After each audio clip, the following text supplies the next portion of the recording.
O le atatou talo. O mātou toe whasota i le nei malu o lau o fio e le i whaia ni lima.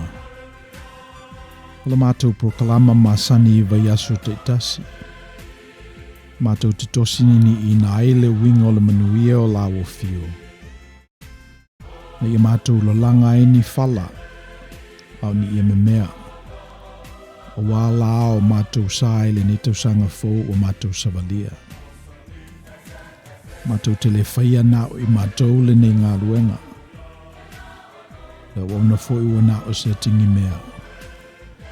Pe au noa malau o fio. Le mātou te whatangisi ai le whatasi mai olo wa nganga pa ia. Ia wali ti ai le menei. Ma mana ai le nei ngā luenga. Ai lewa se isi o whengai mani a venga mafa. Au ave se isi se a venga o lo whaima whatiata mai lona soifua manuia. Iso se no fuanga o le neke lope. O lo o atu iai le nei prokalama. O la utatalo whatawanau lo utamae. Ia moli atu ia ila tau le file mu o la o fio. Ina i ua le nei prokalama i le vi inga o lo suafa. Mal manuia mal file mu o lau whanau mafuta. O le talo le alu atu suafo Yesu ke riso lo mātou o li imal whaola. Amen.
Talo fatu le pa ia mal mamalu o le tatu o tunuu.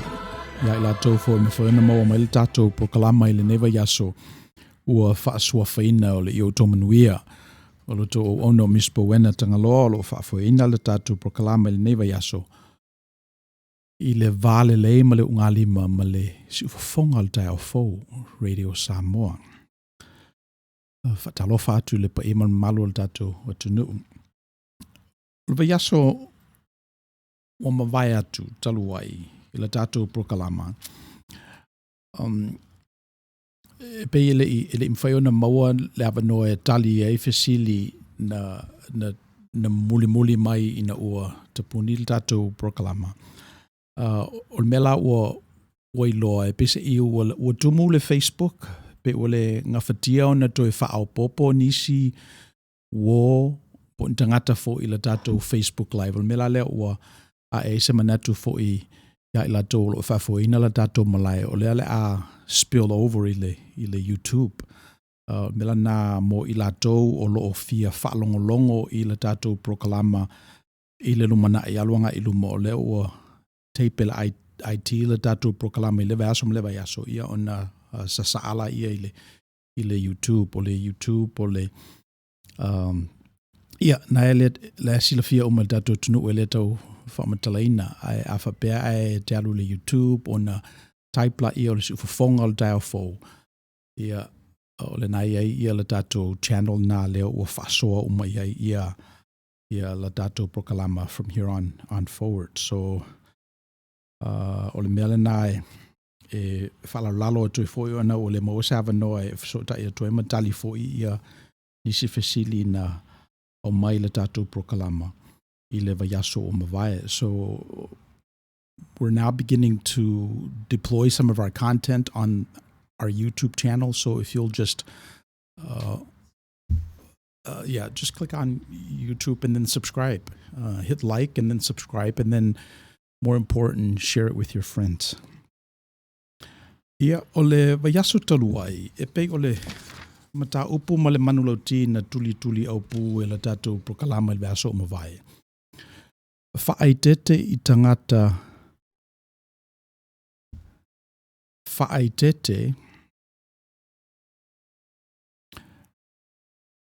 tangata e te taua I ai mea lelei. Pe o le mena tatou talanoa le vaiaso o mawai. Be careful who you share good news with.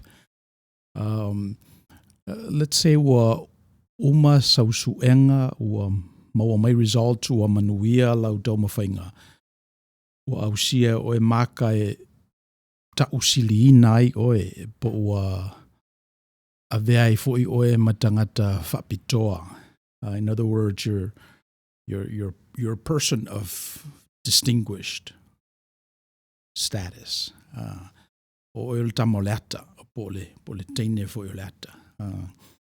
Ona mai te role le lava pe o le tamatane a whapea ai manuia sau tau mawhainga maua mai maka ua basia sau suenga e te whalongo atua I au tau au o si. Si o tau au e ofo I lau savali e pe te savali I lungo le ea. There's a spring in your step. Mol tamatene e veveni o longutu, you have this dreamy look in your eyes. Te loa lava le e oe ua manuia. Te loa lava oe le pe ua e pe ua taunu umai I le vaa.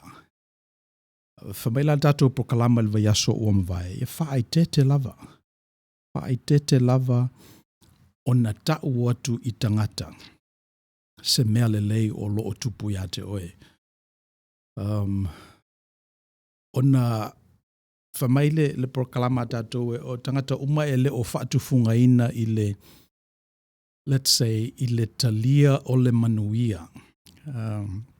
E le o whaatufunga ina le tele o tangata I le vaai o le manuia o lo ia I latou ona vaile po o manifest I le lalolangi. Pel mele le sawa iara mana o whaifusi umi o tatou tala noa ia momua na e alofa ia te oe. Ona e alofa I le lotua oe. Ia me alofa I le tua. Befa pe o ngai oe le patriarchal fata manu e fa solo ai o manatu.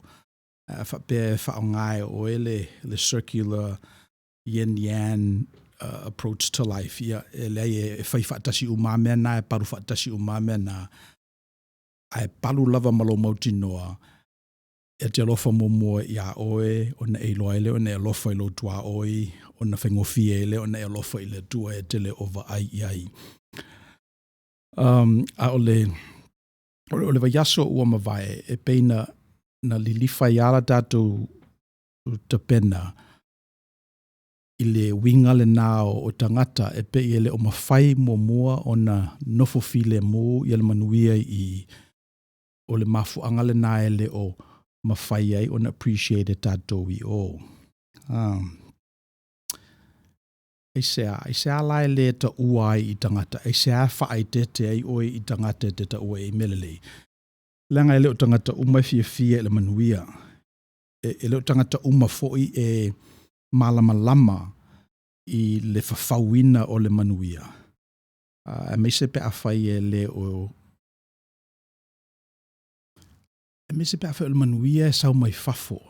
Ele so la tou, ele o ia I la tou. e leo tato uma fo'i o loo talia le nei upomoni, e leo mawhai tato talia le nei upomoni, e mawhai fo'i o na manuia le tangata ese mai nei ate oe. E pe o lupa Britania le envy, loto leanga, mataua, e tangata leo mawhai i lato o na whanofo file mu le nei manatu tuli manu. E fina ngalo le tua i manuia le tangata. A o ula titi, o te manatuaina e lape fo ia ui me ia. E meisea pe a ta o mai seisi le leile i le basketball, la kapi, po le soka. Aisea leanga e leanga ia ui i talonga na. Ia ona una whale ma whape, mai mauseli pe ana o le vava vale ali. Se manu ua whiololo la soka. Mai mause pe ana le upu o wal te mina sa upu. Sa skipi ia utausanga e lua. O le mafu angale na o te milo lava matangata e lua tausanga. Tamaiti e lua tausanga e matutua i au. E pe o le sina, how shall I say, o le sina na mafu anga o te envy ai ia tangata ia. O nei e se ale tale nia. Ele te mina o wa o ngai kolisio Samoa o ratulai e ale i le kapile first 15, second, third, fourth. Ratula fu atu o pauna ia ma whapopo fo ia le skill set ia e tu wa ule le seventh. Mele o mo lava 6 feet tulo. Masalpe tasiala uta alonga la kapi fa mai ole o le intermediate le lava ise au. O le winga o tala nei fo i teimi a o tala vou e peina struggle e fo ia o le melea, le almelea, le melo le envy, le melea o le matau, o le melea o le ta o maise mele lei se isi. Ia o na ofa peala, yeah, that's nice. Ia o tutonu e pese i o lo ta vili e le mea. E le o nofo le lei ai. So le lau o matua wa onga, whaatufunga ina fo ima le lei isi ta alonga ma whaanga dama ese mai nei lo le malai, la kapi. Ia lepe o full circle lal sa o le mea. Ia le lau o manatu ai ia la tatou prokalama. Ia se itu watu sina tool, skill set, ina ia whaatufunga ina e fo i la tatou wafia. Ne mawhao na utu le manuia o le tua ia i tatou mau tatou tangata teito tasi. So le alale na manatu. Whaidete i tangata ta ua iei mele leo lo tupu iate oi. Be careful who you share good news with. No fopema mafofau le tala i le tatou kanona, le tala i le oso. Kaino ma apelu. Atu ua i le whesao e pei o tangata mo mua ia. E ese mai nei lo atamu ma eva na papalu ai a ao le tua. Ao kaino ma apelu e pei o tamaiti nei na tupunga mai na ua usu atamu ia eva. So atu ua i le whesao technically o humans mo mua nei. Na whana nau mai lo latina. Pasusu, tolo, pii, savali, tau fetuli. Tatou vailai le whaatulanga ina o tala o tatou kanona. Umaro lava tala il fofoanga, kaino lo ma aperu. Ina umana pa u ia atamu ma eva. So, po ai lava lana tu whaatasia la tatou kanona. E pese ia tā ua lava i tangatan tu whaatasia la tatou kanona. Le whaanofo file muina o le lelei ma leanga. Le whaanofo file muina o le envy ma le success. Le whaanofo file muina o apelu e mula na taulanga. Makaino e le mula na taulanga. Le whaanofo file muina o le rejection. Po le whaanofo file muina o le rejection. So masani umatatou i le tala. So le me mua lava e whana naulo lava tamaiti. Ta taulo na whaistaulanga. Ta taulo na whaistaulanga. Lona winga te tauna whaise ngā luenga. O lona winga te tauna whaise whaatuhunganga. Te tauna elise lua. Te tauna whaise se ngā luenga, sacrifice. Iana amata la tama ia ile whai o la taulanga. O le mela ile tala o kaino maa pelu. O le ale me whai oe pe ale talia ina lau taulanga. O le ale me whai oe pe afe maitangata le ai. Tumtiti le titai o le ale me whai oe pe afe mainisi ate oe au leanga. O le ale me whai oe pe afe mainisi ate oe le te vava vale te le au le taune e da alo il soka. What do you do about rejection? So e lua ala tali mai e tala le ia kaino ma apelu well ele o tele se tala ia apelu. I think about someone whose offering is accepted by God all the time. Think about someone e manuia me umana e limaola e mauia e maulupe mafofau le tangata successful ai i temi uma. Ele se tala e whai tangata na ele tele atu se tala e whai a apelu nelo tala i a kaino. So o lisi me moana e taun tatu i loa pe alfabeta tatu te mate tuina le tu ai ngā tala lea o lo i tonu o tatu kanona. O le ale, e te lea upu i Masai, e te lea upu i me whale tonu, e te lea upu i Leoti, Malmaliu, ma whaitaua. Ia ele se upu tele e whaipe ale lei mea. Ia, o na whaila i o taulanga dama ia, ele italia taulanga kaino. O le mea lana tupu ia kaino, o tupu le ita, o to leanga, en mataua. Ia o na lash out lola ia. So ole o fasioti ai lona uso. But metaphorically, o fasioti e ia le ideal. O fasioti e ia le mea tupu pe amanuia pela tangata. O fasioti e ia le mea tupu pe atalia pe le atua ia taulanga le nuu, stangata, e po stangata fa maoni foi. Te la ia talana whai ia kaino. Ia ai pe se i ole mamanu le nā, ma le template le nā. E whanau mai ma toso mai le manatu le antatu talno i le vasolo wa te a. Whaai tete i tangata te ta ua i ai mele lei. Te manatu le i whaai tete a pelu. Ina ua whai pēa lava pēa i a kaino. Taunt besho na uso. Ia le whaota lia e le tua siau taulanga e le nei wa yaso. Ua vela le taue a pelu o le nei mea le lei o lo tupu i lona o langa i lea taimi isio na uso o kaino. Ua tupu ai ia le matau ai le loto o kaino. Manei ulava ina fasiotia e kaino ia a pelu. A tato va aila fa metafor i mena o mena leo o lo tele ina whanau mai ai ia le tele o mea tupu.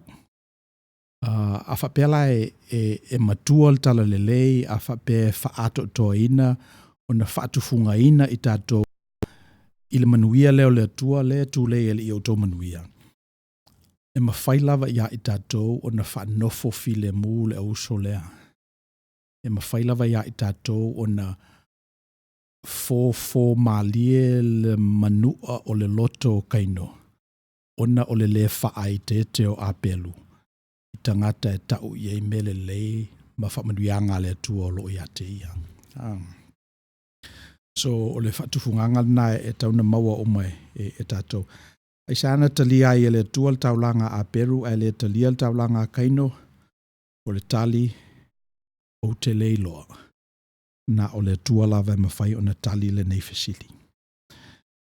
Why did God accept Abel's offering and not Cain?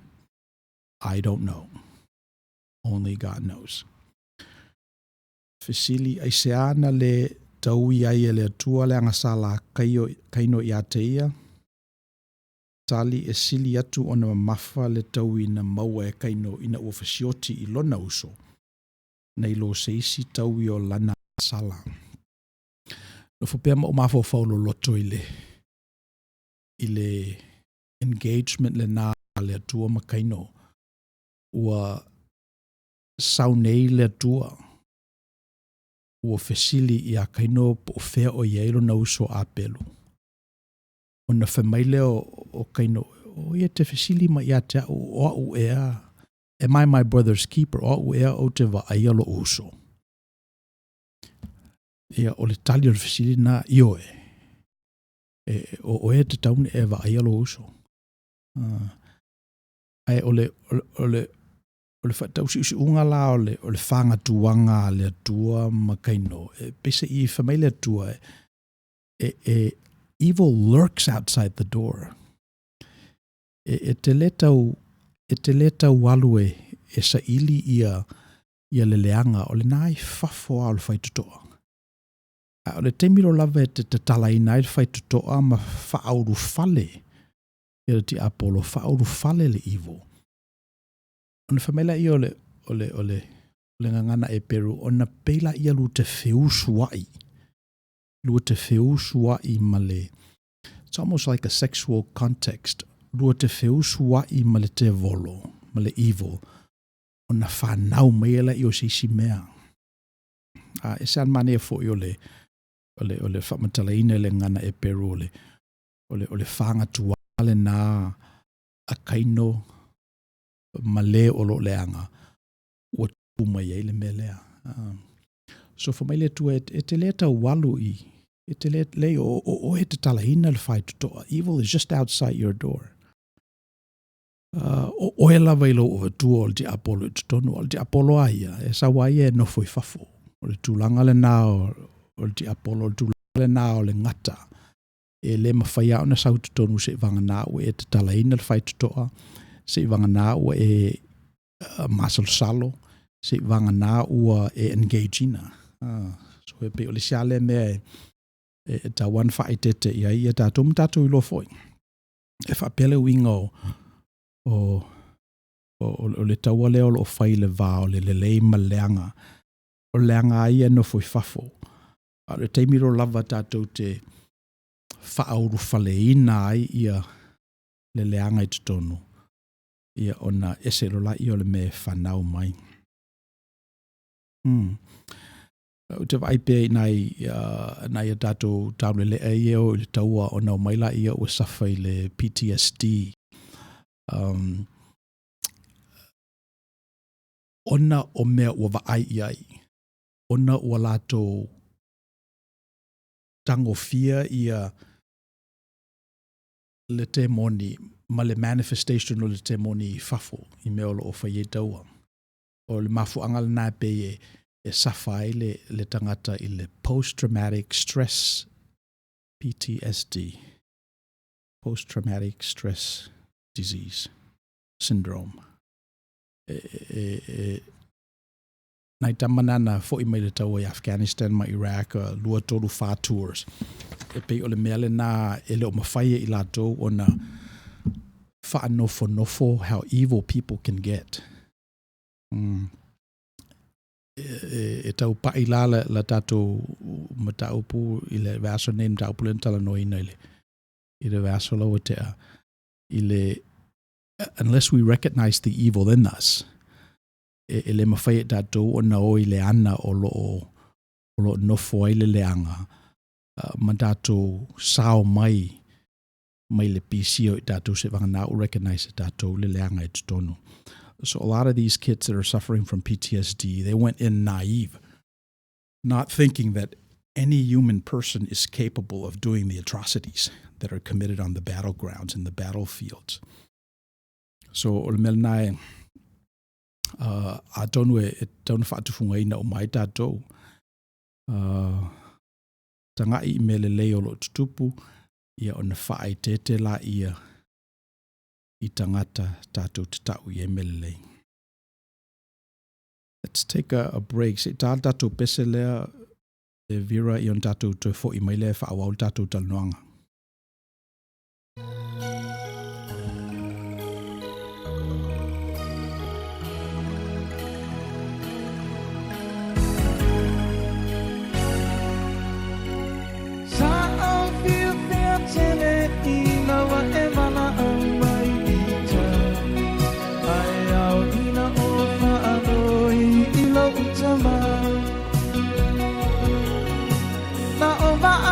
Savani mai na opopolele I fai mai ai Nona leo mali e no uatali I e vame mai Nona I e vai tanga malele tia pe masai sae Malona ofu I ila aile aili ona si e vai E tasile tatala Satau sepe mole tifanga A olene watai lupia ile vaeva O asole mativana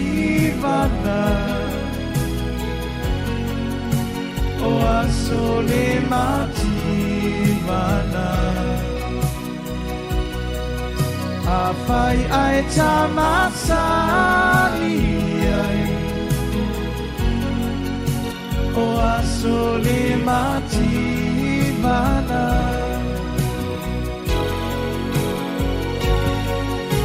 Suiana malene itaini atofo ino molana Wa e o fusili kavali fo iyo fonina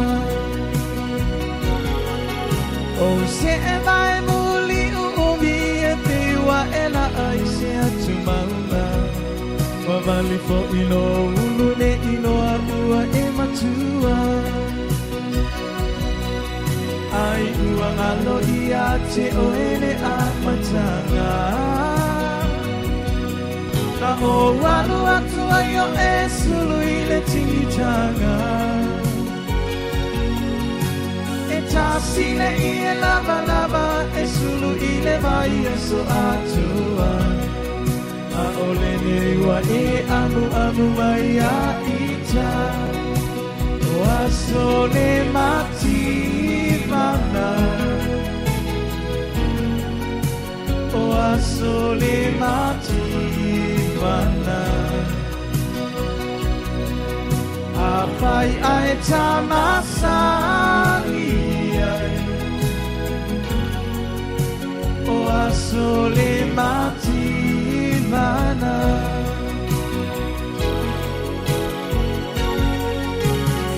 Anla ia pea o e mawhai whai pea lai o utala Ai o alu fo I matatalo ia e manuia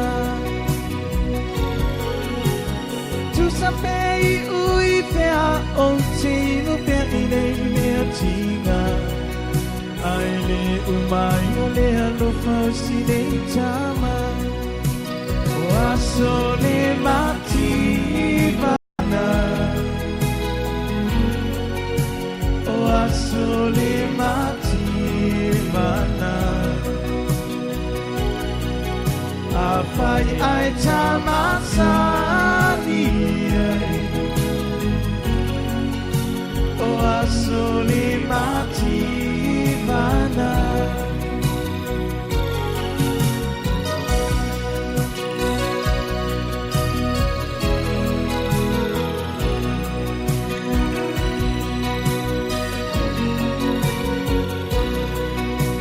O asole mativana O asole mativana Afai ai tamasani ai O asole mativana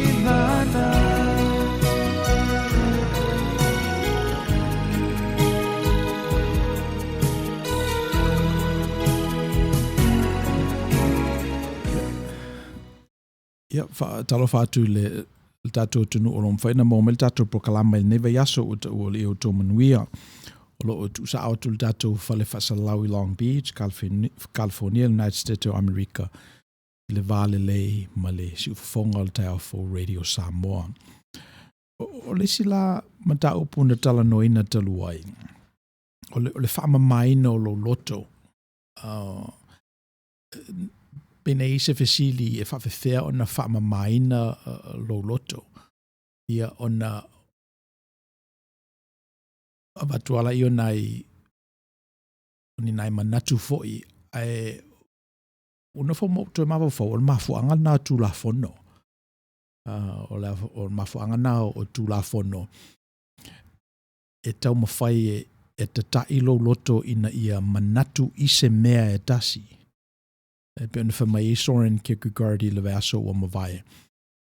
A purity of heart is willing the one thing, and that one thing is the good. So o le au ngala na tu la fono ina ia tai oe tu la fono le tai tama ia tai oe ina ia e loto i le lelei a loto lo oi lelei ua lei serva noa e te loto ai i leleanga a loto lo oi lelei ona mama i leo lo loto famaileli i amu ia e loto mama a wala tu te lo atu leli. So o le sili natali le fesili na tula e mai le vaso o mawai pe whawhea na whamamao lo loto. Amata il tausi o tula fono. Ele ngata lai tula fono, the obvious one, la tusi papa maa, e soto luas fulu. Sam apeleli i tula fono e lua.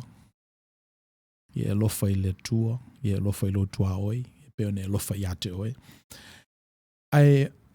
E atu la fono na e peise i e built-in love i tutonu o lo dato si o manga ma le meo lo i el tangata. Dato tu e mafo faula i le tala le na i a kaino ma apelu. O le fisili ai se ana le tuua i le atua se whaasalama e whetaui ma le angasala a kaino. I se amena le avea i le tua le ola o kaino e tutongi ai le ola o apelu na ia ave. Ia o le tali, ona o lo o build in i tutonu o le fasio tangata. Le fasalanga o pito sili o na matu ia.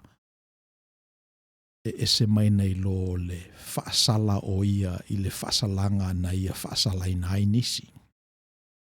So there are certain built-in intrinsic justice pieces so that what you sow is what you reap. O mafuanga fo na whapela i o le whaasalanga o kaino. Whamaile tua o lava nei whao o e seisi leoti a kaino. E wi lava e na whaa o e ia leoti lo na uso a pelu. Sala e papa o na o se limo o seisi a kaino. Ia whamena tu e le i e lona muaulu o le whaailonga. Ina ia aua ne i tango i seisi. Ia whapela le tala o suli o kaino, le whanau o kaino. Tupunga mai tangata ia tupu kaino. O ia le nasa na whaia ia mea tau. Na a matai loa ia le winga leo o le civilization o le whetawai. Le whetawai.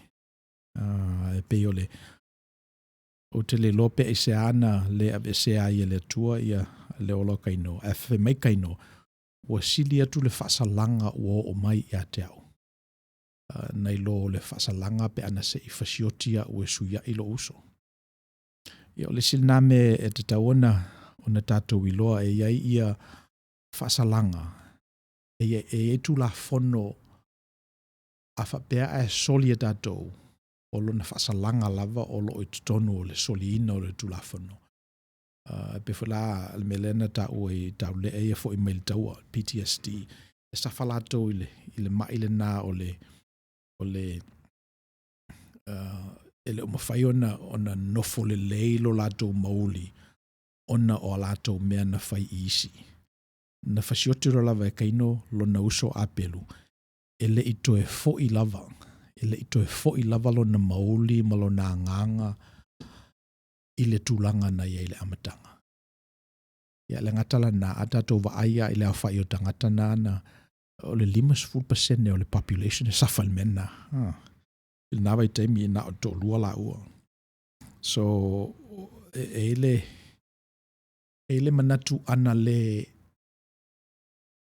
le ta pena ina le ngā luenga whaatutua. Ma le ngā luenga leo o whaipe kalesia. Se manu o whapena ia le lalolangi le nei. O le mea leo o te iloa nei ma la umata I tuina fo I o mea lo o tutupo. O lo o tele lava I nā mi o le leitangata. E mo I lava o lo o li lifa pela tātou media e tau tala I leanga.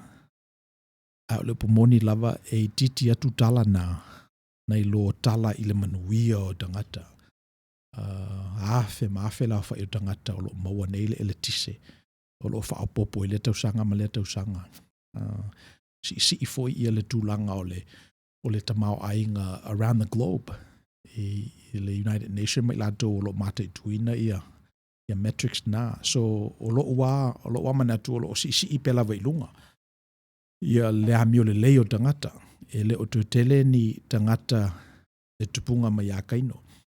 Here's a really recent example. An mele na tupu nei le sa. Le sa, well, I think na fasioti, na whana mua ele US ia le lato tamawhara le mai Iran, le sa I Iraq. Ia, o na whaasanga mai lola I o Iran, pomu ia le base le malola I o Iraq. A whamaila le press conference le Palestine nei, lea e leo. We're not going to go after Iran or Melepe is sort of like a face-saving attack. Ai leo iese wha moe o Amerika e toi la langa se si taua, pe toi whai se si taua.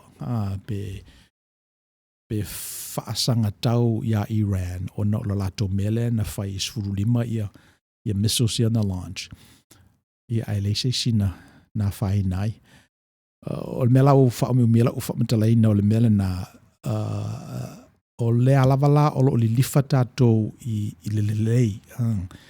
Ele o to tele tangata leanga. Masalo pe na o le to rua polo to tolu. Tangata leanga e to e lalangi. Ai o lo tele lava ina lelei tangata. Al mesa iai teimi o kaino ma apelu. Ia 5% o tangata. Tangata fiso tangata. Ina o maliu la ia apelu a whanau mai setu. E suia ia lo no so apelu. O nwheleon tātou whapea. Even then it was 30% bad, 30% evil. Yeah. Whamamalo loto, whaongatu la fono, le ngate tu la fono tustusia whengo fio na su e mamaua. Ia e fu tu la fono na tu romea. Tu la fono na e mo I e leo tustusia. E lo mamanu e si o manga o le tangata. Ia e pe ole. Mena mai le vaiaso o mavae. O le vaiaso nei la ia manino lau tautala. Be intentional with your speaking. Be intentional with your speaking. Ia manino lau tautala. E wha ia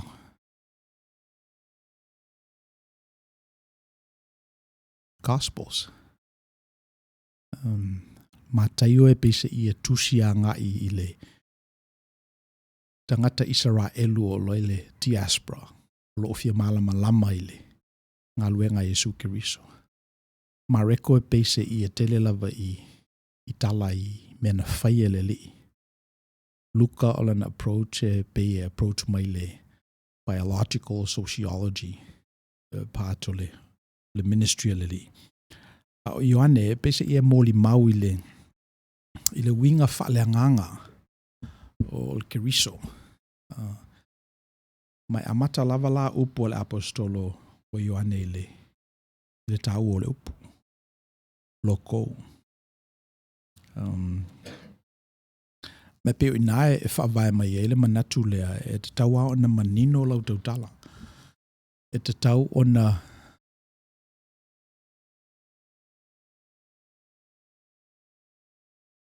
le leila utu vanganga. Ina ia wha ofua e upu o le ngana. Ia manatu o lo oi. Te tonu o lo mafofau. E whai pela utala le i te meiti o le mātou au tala vou. E te tau lava ona e wha malosi e te alu kolisi. E tusa lava pe panu.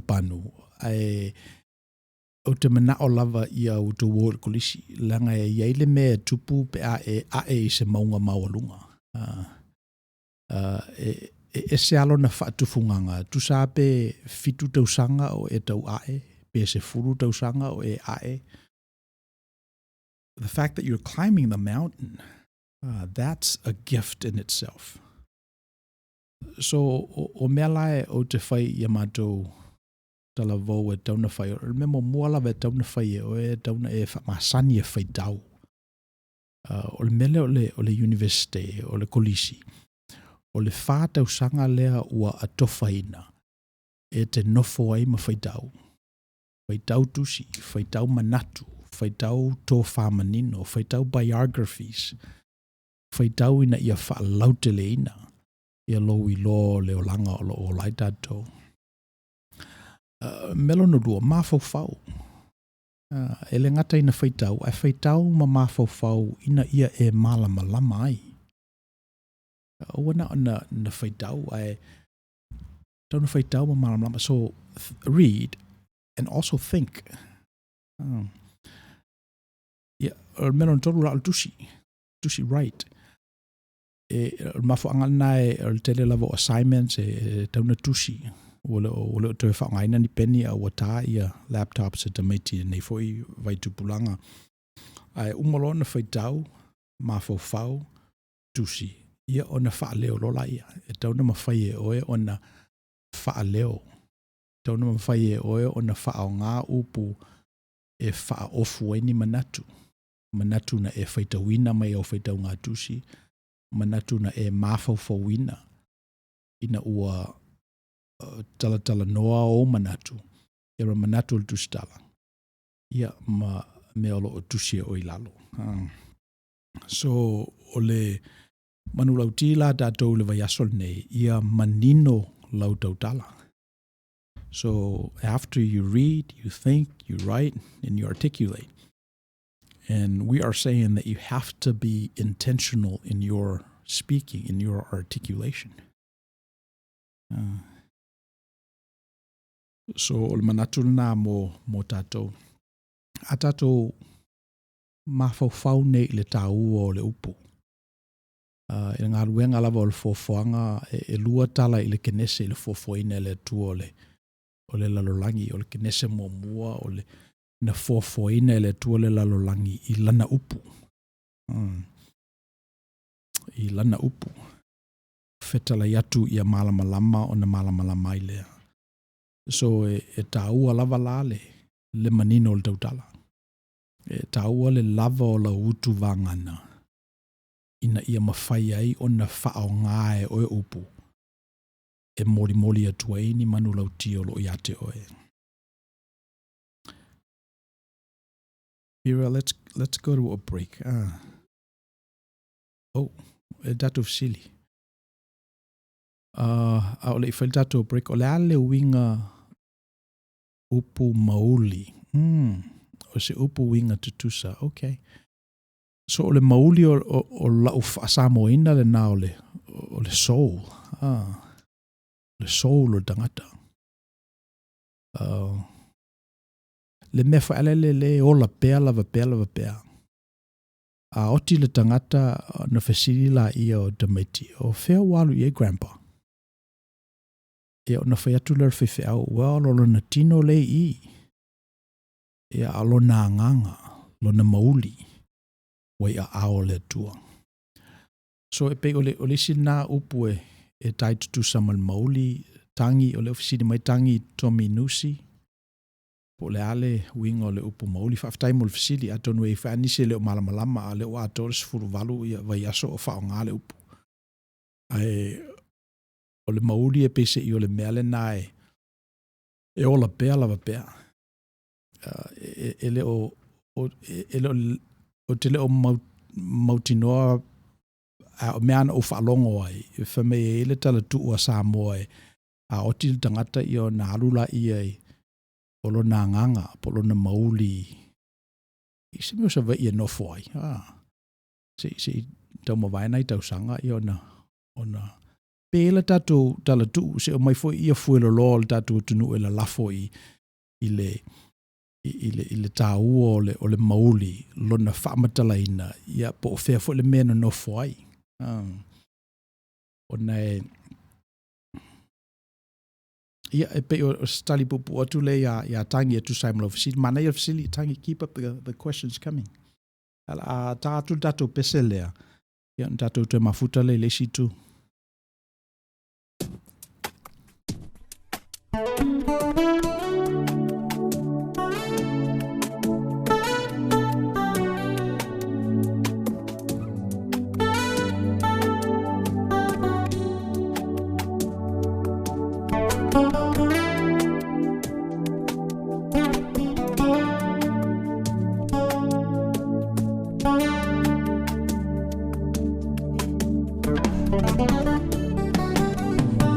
Sometimes I'm weak, sometimes I weak.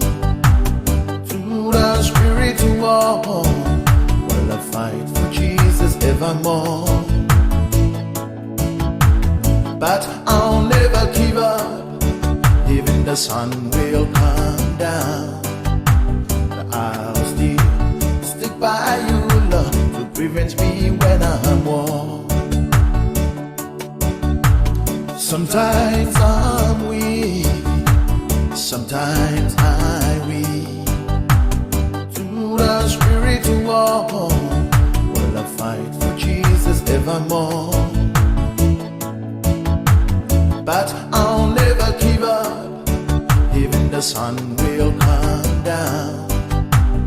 I'll still stick by you, Lord, to prevent me when I'm warm. Touch my hands, touch my feet, Lord, welcome me.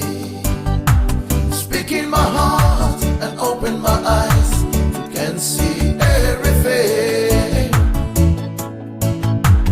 Fill me, Lord, with your Holy Spirit and bring me more strength. And I will go and spread your word to every nation around the world.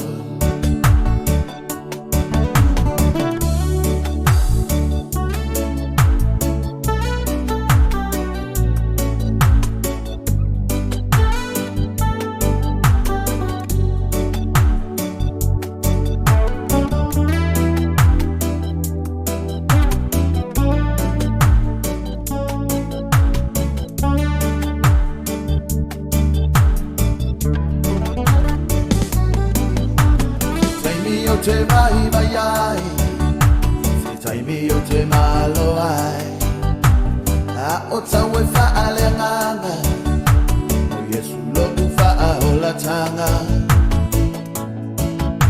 a o te le fa vai vai ai, e una mole la ila uva ai, a o te bibi ibe ia Yesu, o ia lo sa o ale mu. Tai mi o te vai vai ai, se tai mi o te malo ai, a o tawe fa ale nganga, o Yesu lo ku fa o la tanga, a o te le fa vai vai ai, e una mole la ila uva ai, a o te bibi ibe ia Yesu, o ia lo sa o ale mu. Touch my hands, touch my feet, Lord, welcome me. Speak in my heart and open my eyes, you can see everything.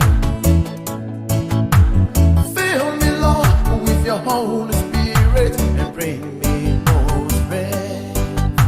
And I will go and spread your word. O le talit pupu o tuna ia tangi mal na fasili o le ale winga o le mauli. Se upu tutusa. So o le sin nau whaongaina o le mauli o le anganga. O le soul, o le tangata. So o le mauli fo ila le nae atato vaaya i le vaelua ina e le atua o lona anganga ina ia whai e le tangata i lona lava whatusa pa ia. O le vaelua ina le nā o le mauli o le atua. Le ia le manatu tuli manu kanona lea. We have a spark of divinity in all of us. E le mauli o le atua o lo whewai mai tātou. Because o le mea nai alu ia le mauli o le tangata pe a wha umaina lona whale aputanga i nei. Ia le manatu la o le tātou vaiaso i le nei vaiaso o le be intentional with your speaking. Ia manino lau tautala. Ia manino lau tautala. So a tātou vaaila i le whawhauina o le tautala. E pisi ia ilona winga lea o te tautala atu ai. A tātou tosinini ina lava ma tātou iloa. E whau le tautala lea i upu. E whau upu i mataitusi. Mataitusi e whaia upu. Upu e whaia fuai upu. Fuai upu e whaia parkalafa. E mo i lava o loo tautala. E whao ngai mataitusi upu. Fuai upu parkalafa. E pisi i o iele a nganga i tua. So o le manatu la li o tō manuia. E momua na e pai momua i le anganga o lo i tua upu nei. Ona tafe mai e loa le i nā ia upu ia te whao ngaina. O whai tātou break o walu o maile tuspa ia le la o lo ia ile upu ia Ioane i le amatanga. Ma Ioane sai le amatanga le upu. O le si whaali liuinga o le loko. Mana ia o le upu sa mole na whaali liua e o tātou matua a le upu lea. Le o whaali liu nei le upu. Part of the Judeo-Christian canonical pieces is this whole notion of logos. The logos, loco. Sai le amatanga le loco. Sai le atua le loco. O le atua fo le loco. I guess I will manatu ia i la tona to e whaaliuina le tuspa ia e whaaliuinga lea fou. O whaisi whainga tāte le na upu. Loco. E le se upu whasa moa fo i o le upu sa mai le upu eleni. Locus. A tosini ni i lava le amatanga o le loco. E pe o le divinity is in the word.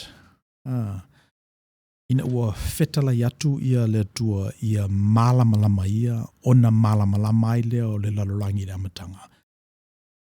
O le loco le nana na fawina ia le lalorangi le amatanga. Le loco. So it wasn't just the word, but it's a truthful word. It's a word with power. It's a word with umph. So e pe o le mela na pe ua lusi ina ua ave ese ia le loko atu iei le upu whaingofia lea o le upu. Le tātou whaaliwinga fau lea. Ai o le wingal na o le manatu o Ioane. O mai sai le amatanga lava. Ia le loko. Sai le atua le loko. o lea tua fo i re loko. O ia lava sai le tua i le amatanga, na ia whaia mea umalava. E leifu i se mea tasi na whaia e le i whaia e ia. Sai a te ia le ola fo i o le malama lama leo tangata. So e pe o le winga Ioane, ia le lauta ua atua le tala ia Yesu Kiriso, lona maliu malona tu manu malo le tunga mau maleoti. Ia ele i whamatalai na whamatala i o. Na alu Ioane to a mai lava ia le tala o le tātou tupu anga mai lava le amatanga. Na whamaila i o Ioane o le source le na o tātou, o le amatanga le na Yesu Kiriso lea i ai nei. Ana mua lava. So, o le mea tā uaile le manino o lau tautala. O na iei le winga o le tautala that's so divine. A whapea ai alu olua, a whapea ai le manino o na whaufuina, a whapea ai alu olfo i vai. Ia ona le mawala i o le winga le pe o na iei le amatanga.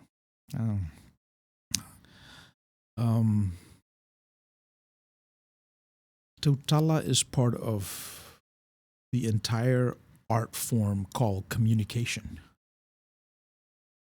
Communication lai le ngata ina tautala. A te tau whaona iei le whaalongo. Ia ma le melon tole tauna iei se whaau. So, a manino le tautala, manino le whaalongo, ma iei se whaau tāua. Ia ona whapeina lea ona whaia i tātou o le whina ngalo le atua i le lalorangi. Salopo ua. Do you have a question? Oh, okay. Ia, so e tau wale le manino le tautala. E le ngatala e le manino o le tautala. Ia tau fuena o na whaalongo manino.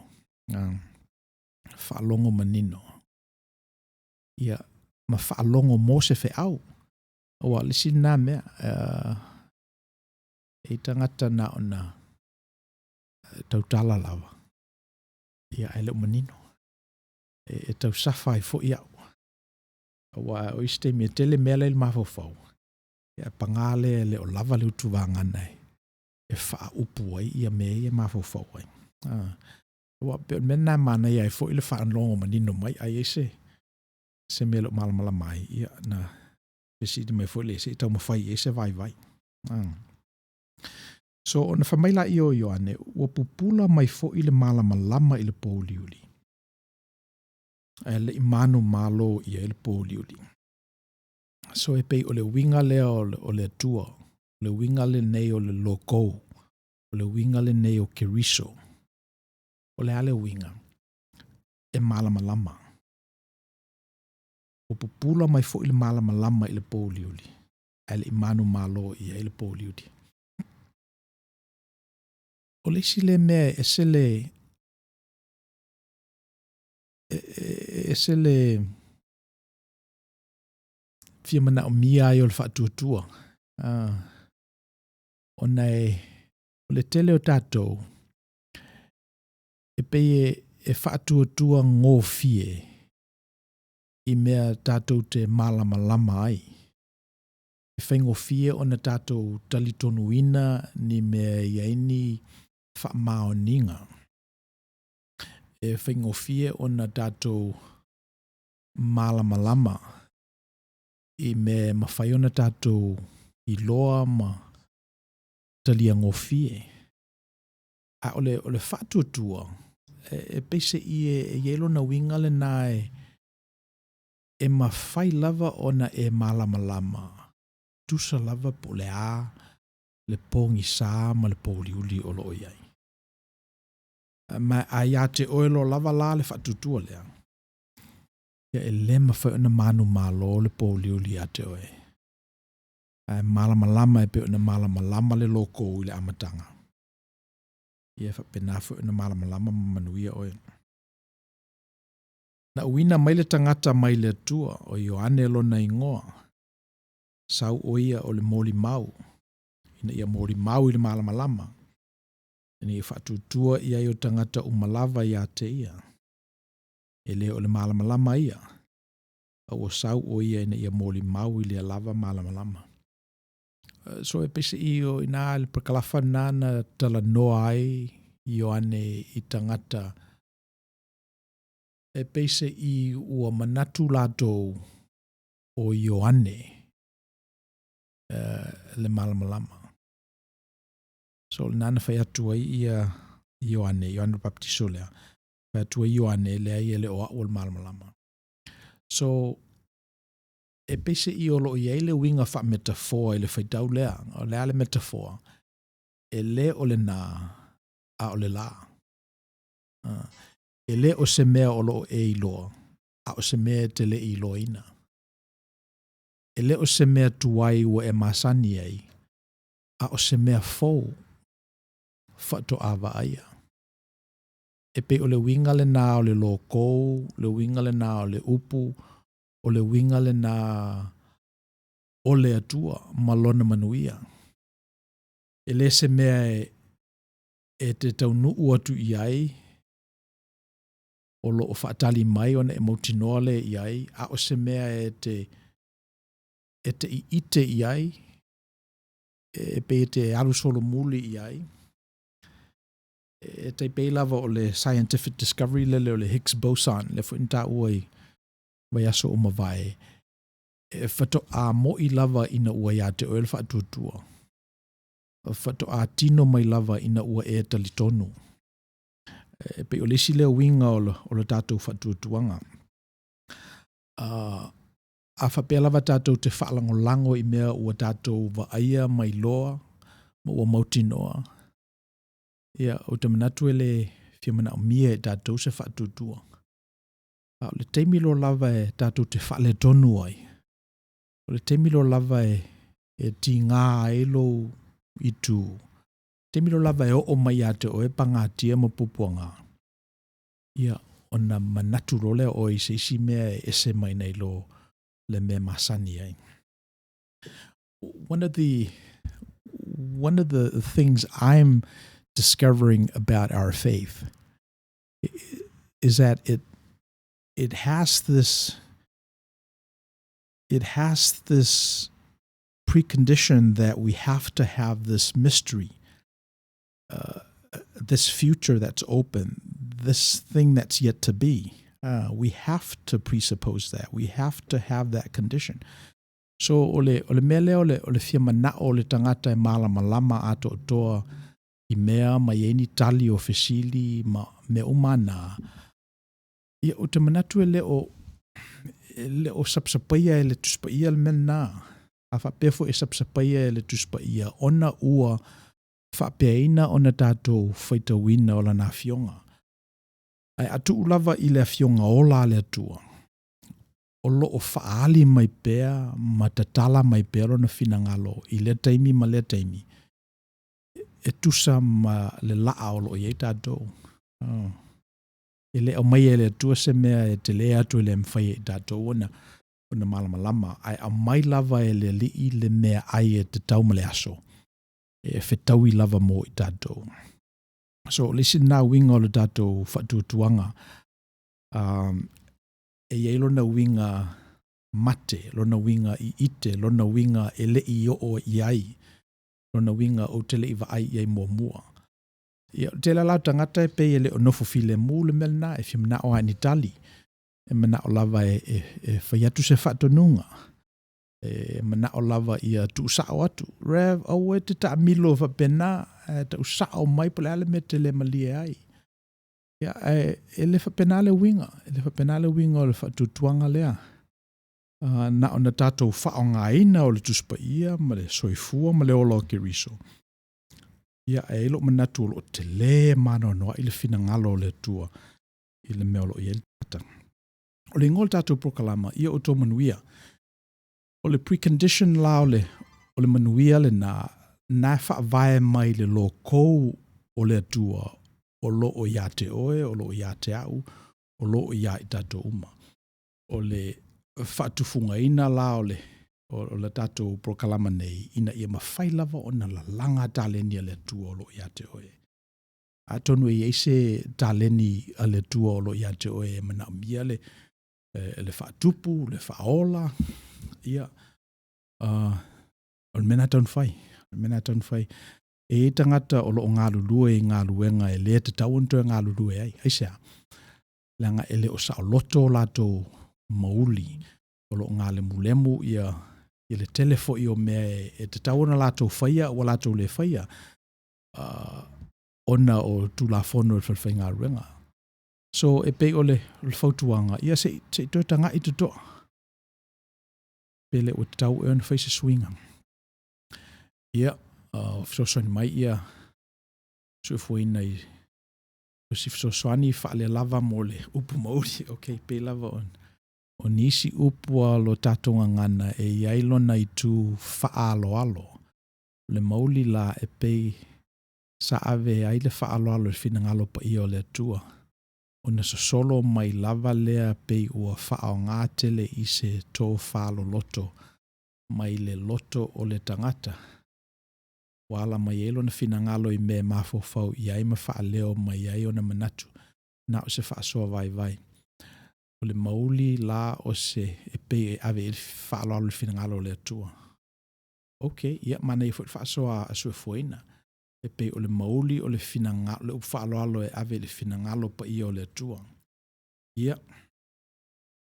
Ia mana ia na whaapopo. Ia e pei o le upwhao ngā ina o le mauli e pei o le nawhai atu o le sou le nao tangata o le finangalo o le atua. Ia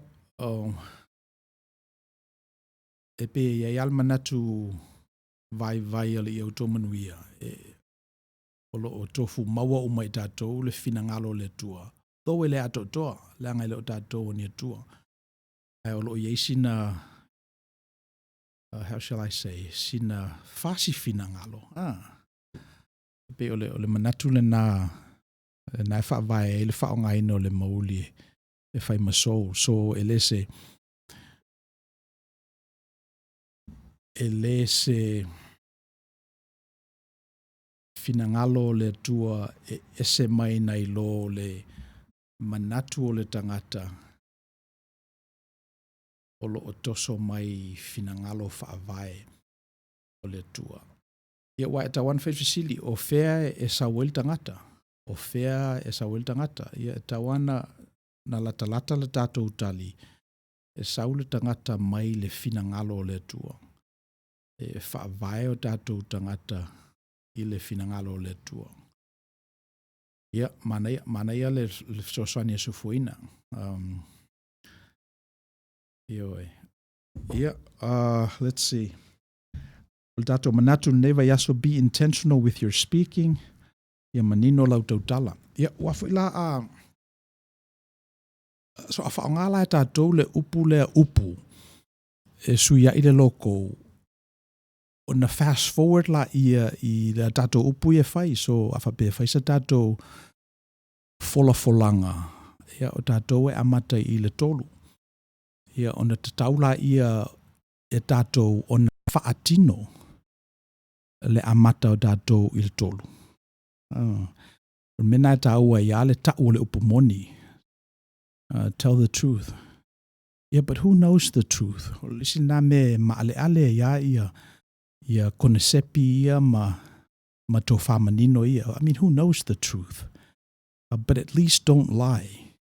E pe o lesi le nā mea e lata ile mawhai e le tangata o na whai. Ina ia oane i la ina la na upu. Ia oane i pa ula na folfolanga. Ina ia oane i whai mai o te latu i le tolu. Ia e whato a latu i le tolu e te ai le tolu. So o le mele nā e tā ua ai le mele o le upu. Ia manino lau tautala. wa o i tua la upu nei o lo o iei le nganga. O lo iei le nganga. O lo iei le nganga e pese i e feusua i le nganga le na, le mauli le na o le tangata, ma le nganga, ma le finangalo o le tua, ma le mauli o le tua. E pe e feusua i. O le wingara utala. E pe you know how lawa mawa nei ia le DNA, el mele wa nei le forensics, wa mawhai lava o na take lau DNA ma dosi i tua ia tangata na tupunga mai eiro ufawina. O mena le mawai ira te leo o criminals ia wa nei ia dato, wale o toe sao lava sa mioleanga, ai sea. O na whamaile le development o le forensic science ma le DNA science. Po le alava sina tama i ota o le ola o lo iate oe. E mawhai lava o na dosi wha lima ono fitu tupulanga. Po o tua atu foi. E lo ai o tua a. Wai aila ile sayanisi la wene o le CRISPR. E mawhai lava o na po le alava se ngase o lo iate oe. E mawhai ila do o na doso ese le DNA o na tweak la ia o si telomere le na etasi. Ina ia mawhai ai o na fo ia se ngase o lo iate oe. Ia male alu fo anga iluma i lau whanau. So o le winga la utala e pe iai le application o le tāua o le tātou upu. Ma le mea tutupu. Ma le aluanga i tua o le tātou tala whaasolopito ma le tātou kanona. So o le winga o la utala, a taofi lau upu nei, e whaata mai le taofi le atua o lana upu le amatanga, o le upu le atua le amatanga, ia malamalama, ona malamalama i lea. So a whapela le taofi e tātou upu, ia atonu e fu nai o tātou tua a ele i taofi ala latou upu. Le mafu angal na le ufa pe na i tātou. So e iei ala le fesota inga o mea nei, ele whaingo fie foi, ele o se, o le mea ale nei e te tau ona i loa e le tangata o le alea, e tā uala upu. E tā uala upu. Now, you may not have any control with what your ancestor has done in their word and how they didn't keep it, kept it. And that's the reason why you're here. But the future moving forward, you have a moral obligation to keep your word. You have a moral obligation to gravitate towards that which is true. Because the future that's built on less than truth is not a future at all. A whapea o se dua au te whawina se lalolangi. O te manao i se lalolangi e whau i lungo le upu moni. E le fia whau i lungo ni upu pepelo. O te fia manao i se lalolangi e whau i le mea moni. E le o se mea pepelo, le o se mea wha ole ole. Ia ua pese o le mena na whau i tātou e le tua i le amatanga. Na whau i tātou ua ato toa. Ia e pangalea. E o le winga lava o le tangata. Le ana pisi ai o tātou tua ai le amatanga. Le ua pisi ai kaino ma le vaenga lea. Le ua o mai lava i o tātou taimi. So e pe ua wha umi la le tala, ona o le tātou manu lauti, po o le tātou tool foi me whainga luenga i le newa yaso, o lea. Ia manino lau tau tala. Be intentional with your speaking. Because you can speak things into existence. O le pawa le nao la upu. E mawhaiona e whaiatu. Tato wo i o i le fitu. Ona tupu ai leo nā mea. So a whapea ai i aise whaatufunganga sili lava. E mawhai ona maua le tangata o le neil whaatufunganga. Ia owane pa ula na upu. A sao noa atu loa, tupulo. E pe o le sale mea o te mantuaina pe lava a o whalongolongo pe ai i le uwhainga aluenga e whapea lato tala.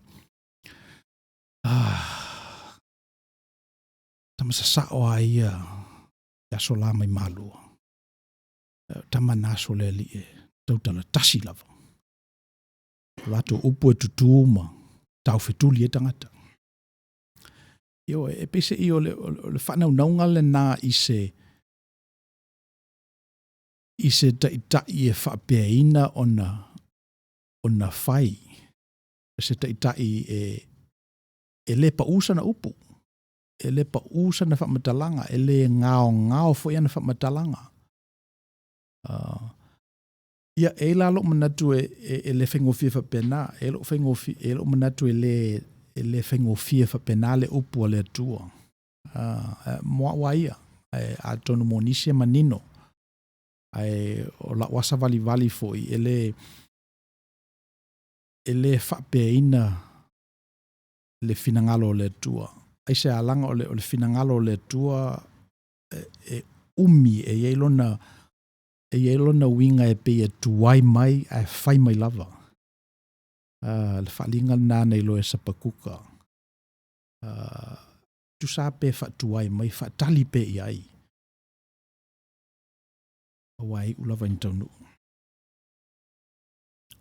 Ia, e pei o le fsosani na le neva yaso. Be intentional with your speaking. Manino lau tautala. Ina ia mawhai o na tutupu. Ni me tusa malau saunoanga. Ia. Let's see.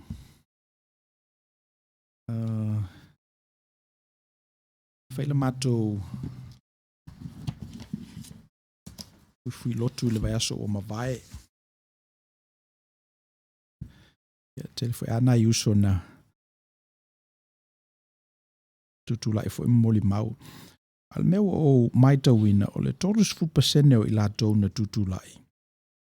Whaonga lava le ngana ingilisi. Ia o leisi tasio vai whao i la o le fitus fupasene na whaonga le ngana Samoa. Ia e anga lua. Nanu istemi wha Samoa istemi.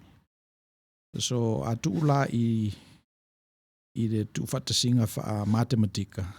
O le 5% o tangata na moli mau mai aile i se matou ufui lotu.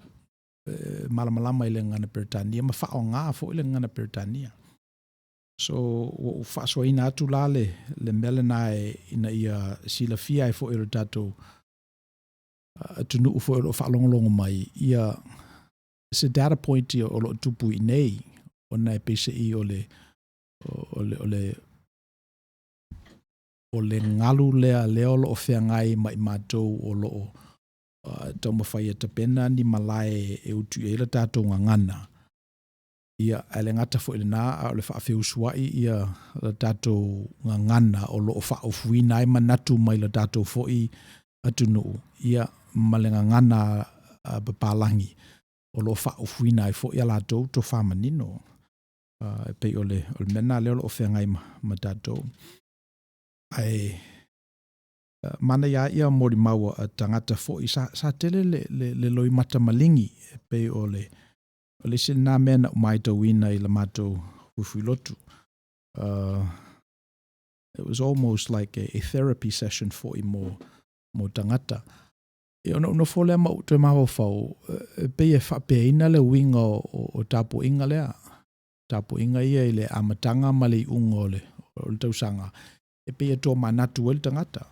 E mafau le lofo le tua, avela na whaaftai, mafau na ia na mea na se, whaila na whatu e senga. I ona tuurole i lalo ni nai mea sa vali e le tausanga. E man wha moe lava e fisoso ni mai le tua, i le sa valinga o le a whea ngai matangata. Ia, o le tusi i la u whaau popo. Ina ua umale lua male awhaitu la o la mātou ufui lotu. The child who is not embraced by the village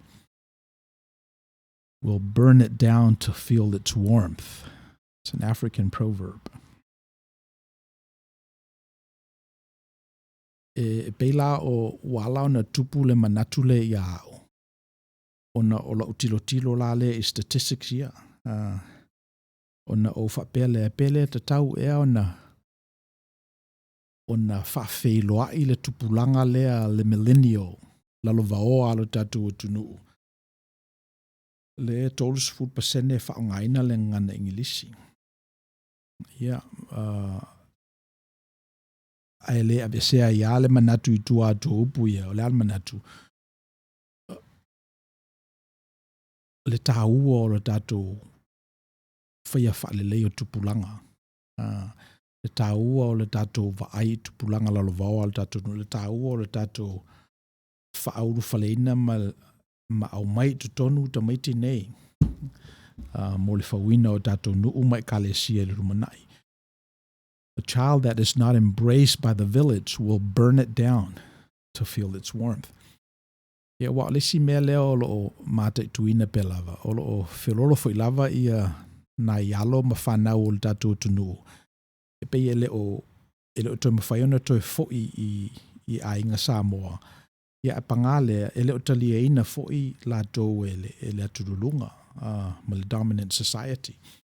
Ia ona tu ila ia ile o ngā tutonu lea. O lo iei ia le drug use, o lo iei le prostitution, o lo iei whalpuipui, ia o lo iei recovery centers. Ia e pese ilai o lo iei se manatu, e te tauana whalautele le ngā luenga a le o lotu ma le kalesia ina ia mawhanawhana leo mai o tamaiti nei, ina ia tue maua mai ia tupulanga ia o le tātou tunu upe o leiloa. So, o le mātou uwhi lotu la na, mo i lātou e le sila fia le habit lava lea le lotu taiti. Masani ai o lātou uwhi lotu i le ungol tausanga, i o le fwe awha awau e mātou i nei. E wi ona le tele o le mātou tangai o tupulanga na olam whanau i nei. Ia ma ua mātou nofo fo i maola i nei. Ia le olo wha awau pea ia le nei. Tu maleanga le lota iti. Pei ona iei nei. Break. Yeah. We have a comment. O sia o fo I vai vainga le upu mauli o le loto. Whaftai mo le mta upu. Ia. Whaftai nu au sala o le loto. I o le mauli o le loto. Io o le loto o le tangata. Ia, lea ua tele ni o lea ua tele. Ia. So, o le mauli o le loto o le tangata. Ia. O le sia fawina o le tangata. Awa vai ni laile. Le fai ai o le tangata. Pe e vai lua i le left and right hemisphere. E tele ala ia upu fo I psychology e vai ia le fai ai o le tangata. Ia ai pe ia lona winga le na tawana na o uma ia le melu e wa le fa mai ia su fuina o le fina ngalo o le tua ia le mauli. Ai pe le o fasua vai I tatou. Ia ma fasoa solo o tofu al tangata mal mauli. Ia a le so ni mai ia nu o sala o le loto. Ia ai la u fa Britanniano le soul o tangata, le soul o le melna le e ola pea lava pea. O le mea le susunu I le afi se oli kena e le matinea le afi o le mauli o tangata. So a tono me fa na sunu fa solo a tole loto. Ia e le se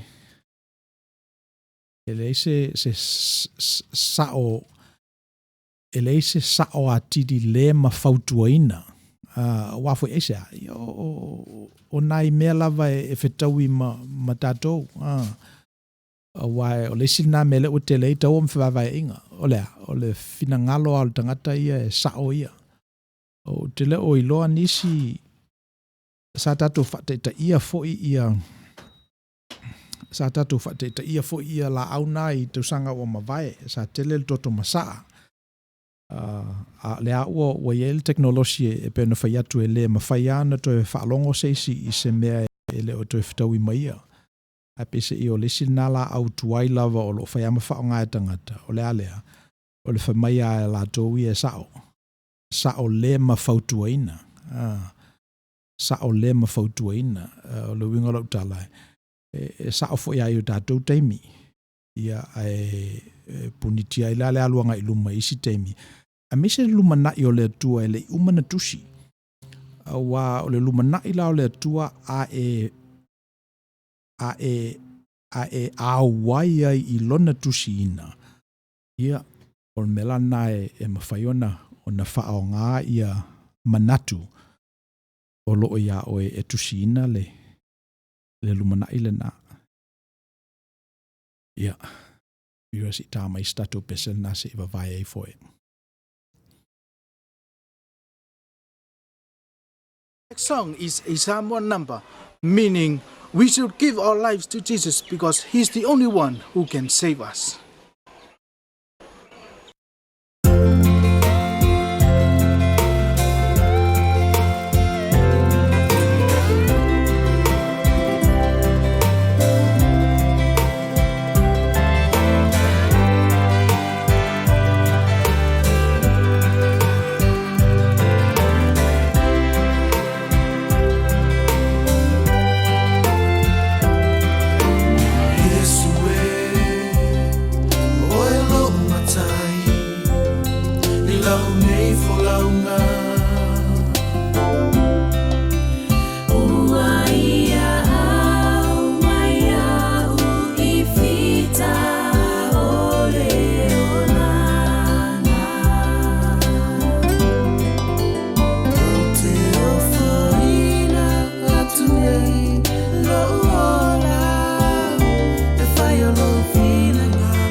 If I mata unanga,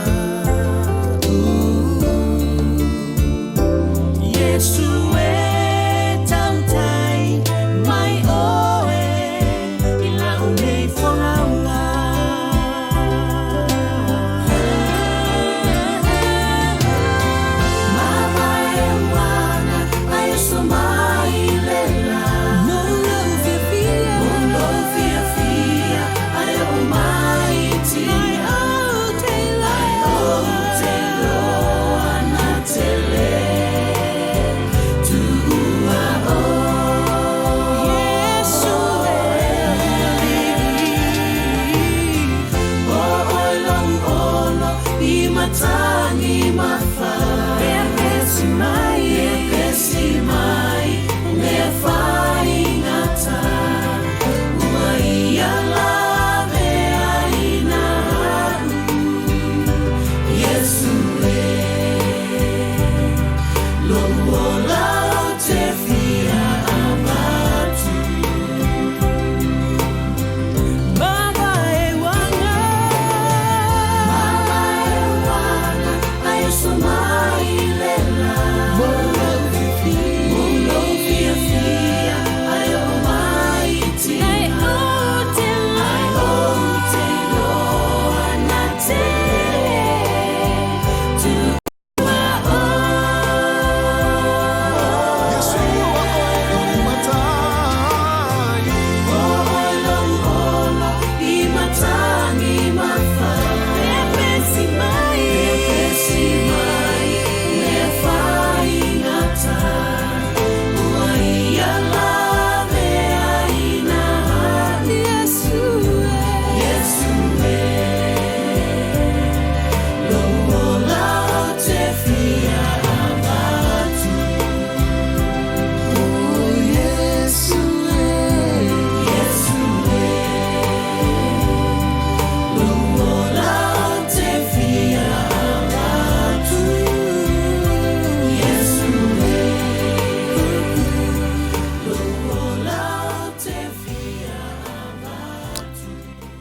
Utu mai le fisili le tinao nu o sala.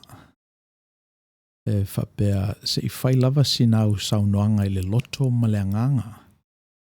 Ia. Ia penana maua mai le whasoa mai le tofai asu e fuena. O le mauli. Pe o le finangalo o le atua. Ia pe o le manlotira maltutuloa le o to manuia. Ia le finangalo na o le tua le ua whasoa mai lava I le amatanga ina ua whau I tātou I ona fōlinga I Mago Day. Ia o nalae e sawele upule na mauli. Ia whamai fo ia tinai anu o sala o le loto lisi upu e awil mauli. Ia e saa foi. Loto maleanganga. Le fisiti la leo tula I menei. Le ale e senga o le loto maleanganga.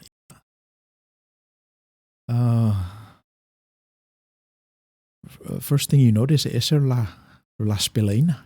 Ese ia le loto la OTO ese le anganga. Ia ona e alurola ia. So I guess le fa umi o lo fa mantalanga leo ia o se tali sao. Le watu nai lenses, watu nai fatamanu, ni nai me whaingaluenga, ni nai me totia, whaanofo file muina ai le sili so opea I le esesenga. Pe o mena leo o lo tuli ia le tapena ina o se tala. So o laula whaonga ina o le mauli. O se mea e ola pea lava pea. So a whapea la tu malo se isi. Tola na manawa. O na whasidi lore o tamiti o whea o alui grandpa. Whea le mele sai I le tingi lea. Ia o la ula tali o lo na mauli o lo na sou le na ua toe fo I atu I le tua. A tonu lai ma whaifo ento fo I le loto o le tangata I le tua. Yeah, but I really think o lo nanganga le ma manu e ia le tele fo o saunoanga ma whetalenga fo e la whaingaruenga. Pe o le nganga. Pela tātou tala o le triune God, o le tamā, le alo, ma le nganga. So pese ila o le nganga, pe e taula talata I le mauli. O le loto e pese I o le whaperitani ino le loto le will. Ina ua whaule tangata sa ave e le atua, le free will. Sa ave e le atua le loto. Le sa o loto lea o le tangata ina ia whai ai le mea fina ngalo I ai. Awai O le upu nā sao lotonga e sau mai le upu le nā loto. Ona ua sao le loto o le tangata. Ia le ua pese ai. So, e pei onai naunga manatu le nā i le loto maleanganga. O mafofau i le loto le tangata. People can be willfully dangerous. A tatu wa'aila manatua le sia tatu episode le nā na utala noa i le good versus evil. Iona whamatalala i o le tala le nā mai le Egyptian mythology. E whapea le tala a matua loa le tangata. Umi loa o orderly. Ona avero leo le tangata matua lea, he becomes willfully blind. Tele foi le order. A le mawhai foi o na ngā o ioi le nganga pa ia. A whai foi o whai e tātou se olo. Ua le mawhai o na whautuaina le nganga. O na whapea leo o le iau tomanuia. Oh, he's willfully blind. E pe ua malosi alo na loto. Ua tā waso ai. So, mela nana tupu ya Mufasa. O te rope e mawaina ia le tātou episode le nana utala noa i le tāua o archetypes i tonu le Lion King. O Mufasa la, he represents order. He was so orderly and so old, he was willfully blind to what Scar had in store for him. O Scar la o le alter ego le o Mufasa. E pe oro na uso le na ma moe uli. Pe o ma moe uli na alo la tu ainga. Wa vea la le matua o Mufasa. He became so willfully blind that he didn't see what Scar had in store for him. Nei ua ala na pa'u yalo na malo. Oti Mufasa take over as Scar. But ole tala, it's called the Lion King because ole tamatiti la leo Simba. Le isi lea tupulanga, le millennial. La tau ia la tau te solo ai mai le malo. Part of what they need to do is they need to recover the image of their dying father.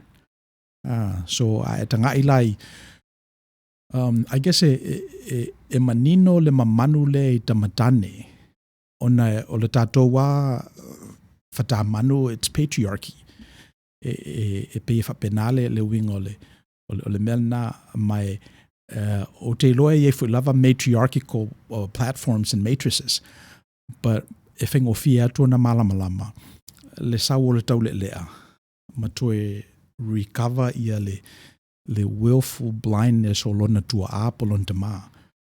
E na fo imeleo Simba. It wasn't until matua, ia Simba. It wasn't until walatu ia Simba. Well, you know the story. O fele ngō le manuki le. Do you remember the story, Vera? Walatu ne le manki o tale ulu o Simba whamai. Look, o lo ta male nei te tonu oe. Rafiki. Rafiki la is the archetype of the wise. Pumpas are the idiots, right? So se isi lava te tawana ini nai pumpas, wale iau tafa. Langan na le whamela to i o Hakuna Matata. Ai o umila utala o ne whapenale winga o le loto maleanganga. O le loto na amata mai ata tō pa ua I lava, but part of the recovery o le sau o le nganga le I tupulanga talavou. O na ola ia to recover mai le imagery o lo lato ta maa ua pa ua le lua. So, ia pe o se swani vai le nā I le senga o le loto ma le nganga. O le si mea o umana tua ina ua whau e tangata le olo pāperu I le whenga inga tuai.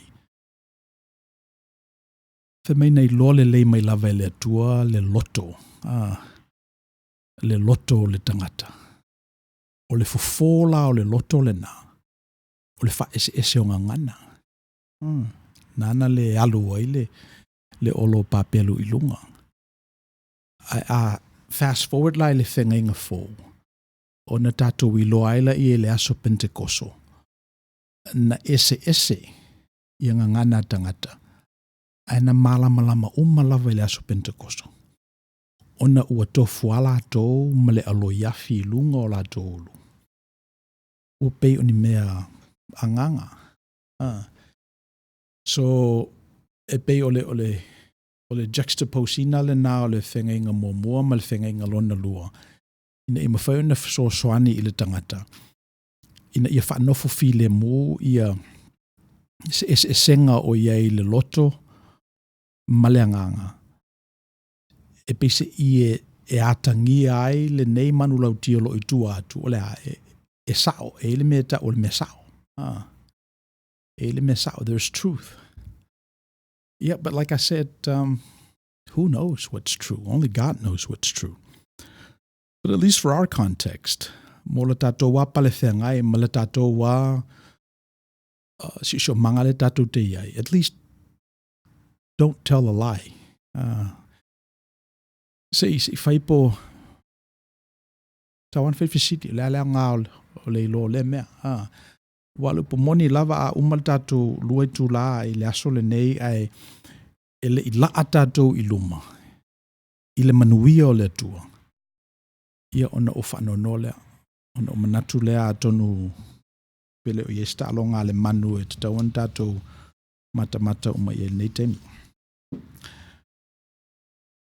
Ia, o le sila, o le segment la o tātou prokalama lea, o le Bible study. Nantau amata atua na watu ia le tala I le upu. Le wha upu e ono, wha upu e fitu, ma le wha upu e walu. E pe olo iai leisi me whengaluenga lea. Le whuna tala noa ilwe aso lau tea. E le o I nei, a o I la.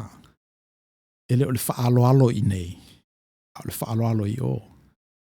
E u mai vai I nei, a u le ao I o.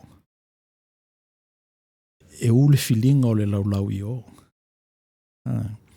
E pe e whapena le datou a mata. Ai a Filipi lalmena o na ato toa la ia. So in other words, a whapea a po le alawa mea o loo e sila fia me e loa. O le ia o tau manuia. O le tau mawhai e whata ita ini me fau. Tau mawhai e whauru fale nisi me fau. O le fau tele. Ne te ua chaotic ona e lai loa lea. A ia sui maalie, sui la iti, sui whatasi ma le nganga o le tua. Ia tu maalie ai ia suinga fau ia malmanuia o le tua le tau topule mai mo I tātou. E lei a mata o na tusina I le lumanai. E pei o le mena leo lo tau mawhai. A o le whaupula le ono I le valu. E pei si o lo atangia mai le winga lea. E le oi I nei. A o lai I la. E le oi a o se ato toa. A o le nai I na. A tatou vaia ia I le whengainga fau atoa.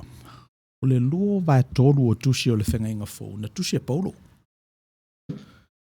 So a whapela e whapea tātou o le whatuatuanga Kirisiano e whaavai I lunga o le whengainga fau. O na tatau leo na tātou tau le memoni, le ale memoni, o le whengainga fau o le luo vai tolu o tō whamanino le apostolo Paulo. A whapela e whapea ina le tusiina o le tuspa ia I le whengainga fau o na tatau leo na tātou tilo. Po oa ia tō whamanino le apostolo, o ani mea e tātou te loa o lona winga lea. O ani mea o loo tātou silafia mai loa I le apostolo Paulo. E mawhai ona whautuaina lo tātou whatuatuaina o le whengainga fau e whai maatuli manu o le tātou whatuatuanga.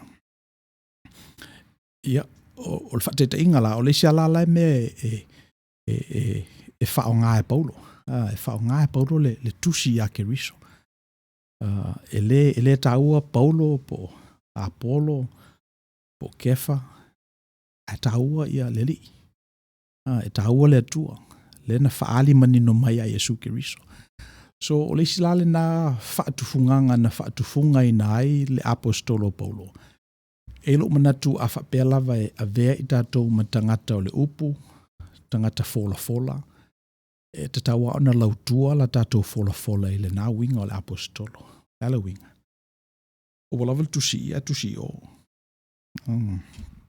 So e whapena ia le mamanuina fo i o le i o tō manuia. E le o iei se manatu a mea la o i nei se manuia whaapitoa. E le mawhai e ina o na ausia. Ai pei o le anganga o le manuia o lo inei a whamaoni ma tau mo i ina e mawhai fo ina la langa ele manuia o le atua o lo ina. Ia.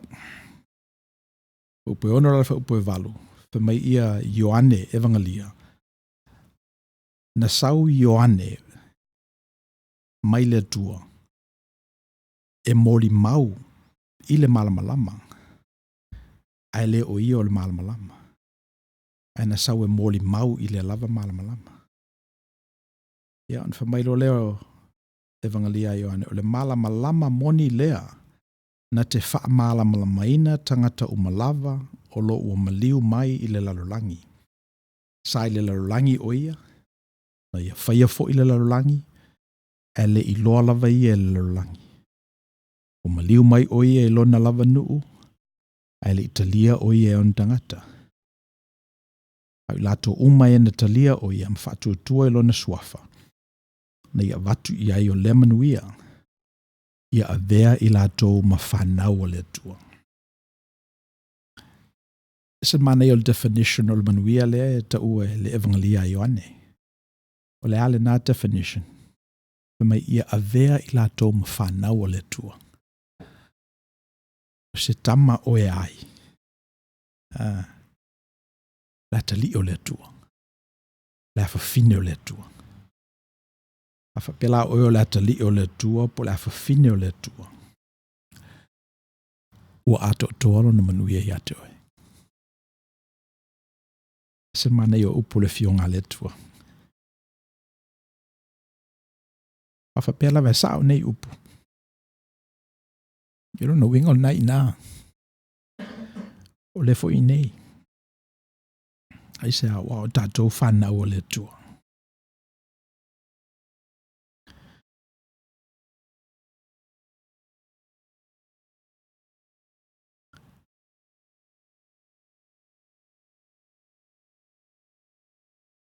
Ia. Ele foi awato e ta ua la apostolo, ele Evangelia Ioane. Melena tupu ya Yesu, mai o maliu mai o ia e lona lava nuu. Ai le italia o ia e ona lava tangata. Na ile teimi na whaauno ua e tangata mai Amerika i Europa. Sa ia le winga le na fu e tangata tustala ingo ya Ernest Hemingway. Na fifia e o i Europa. O le teimi lava na o i Europa. Na amatai ona o na au lato loto i a Amerika, o a tangata Amerika. E ila le winga le na le foi ona ta ua i le whengainga wha Abramo, le na whai atua i le atua i Abramo, tuulo nu umalo ainga. E iei le winga le na se vanga nā lava o tatou wha malosi o ese mai o tatou nuu ma ainga ma mea tatou te masani ei. Ona whatoa amata le ona tatou wiloa le manui o le tua. So, o le whalata ua e le Evangelia Ioane le melea, ai na tatou manatua ina fo ina ua wala au le tua i Abramo. Tuulo nu umalo ainga. Ai alu le manuia o lo te pena ina mo oe. So, fast forward lai le sentuleo tatou iei o tangata umalawa e le ono nofo i Samoa. Tatou ia diasporic community. Pe iei le winga le nā o le manuia o lo involve ai lo tatou tūlanga o loo whaunu ua I tātou. So, e pe e iei le whamanuianga le nā le atua e tawala mai tangata o Israel o loo na nofo I Paperonia. O I lātou ia e toe foi, maati pā.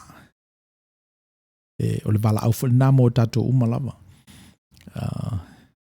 E ala ona ta ua tātou o Samoa o loo iai I ala welele. I le o ngā tutonu o le Pasifika. Le vasa Pasifika o loo tuuai ia lo tātou whasinumanga. Ia o le la ua o mai tātou I fafo. Ia pe e iai le winga le nā e te tauona ona sisi le whamalama matanga I a Israel.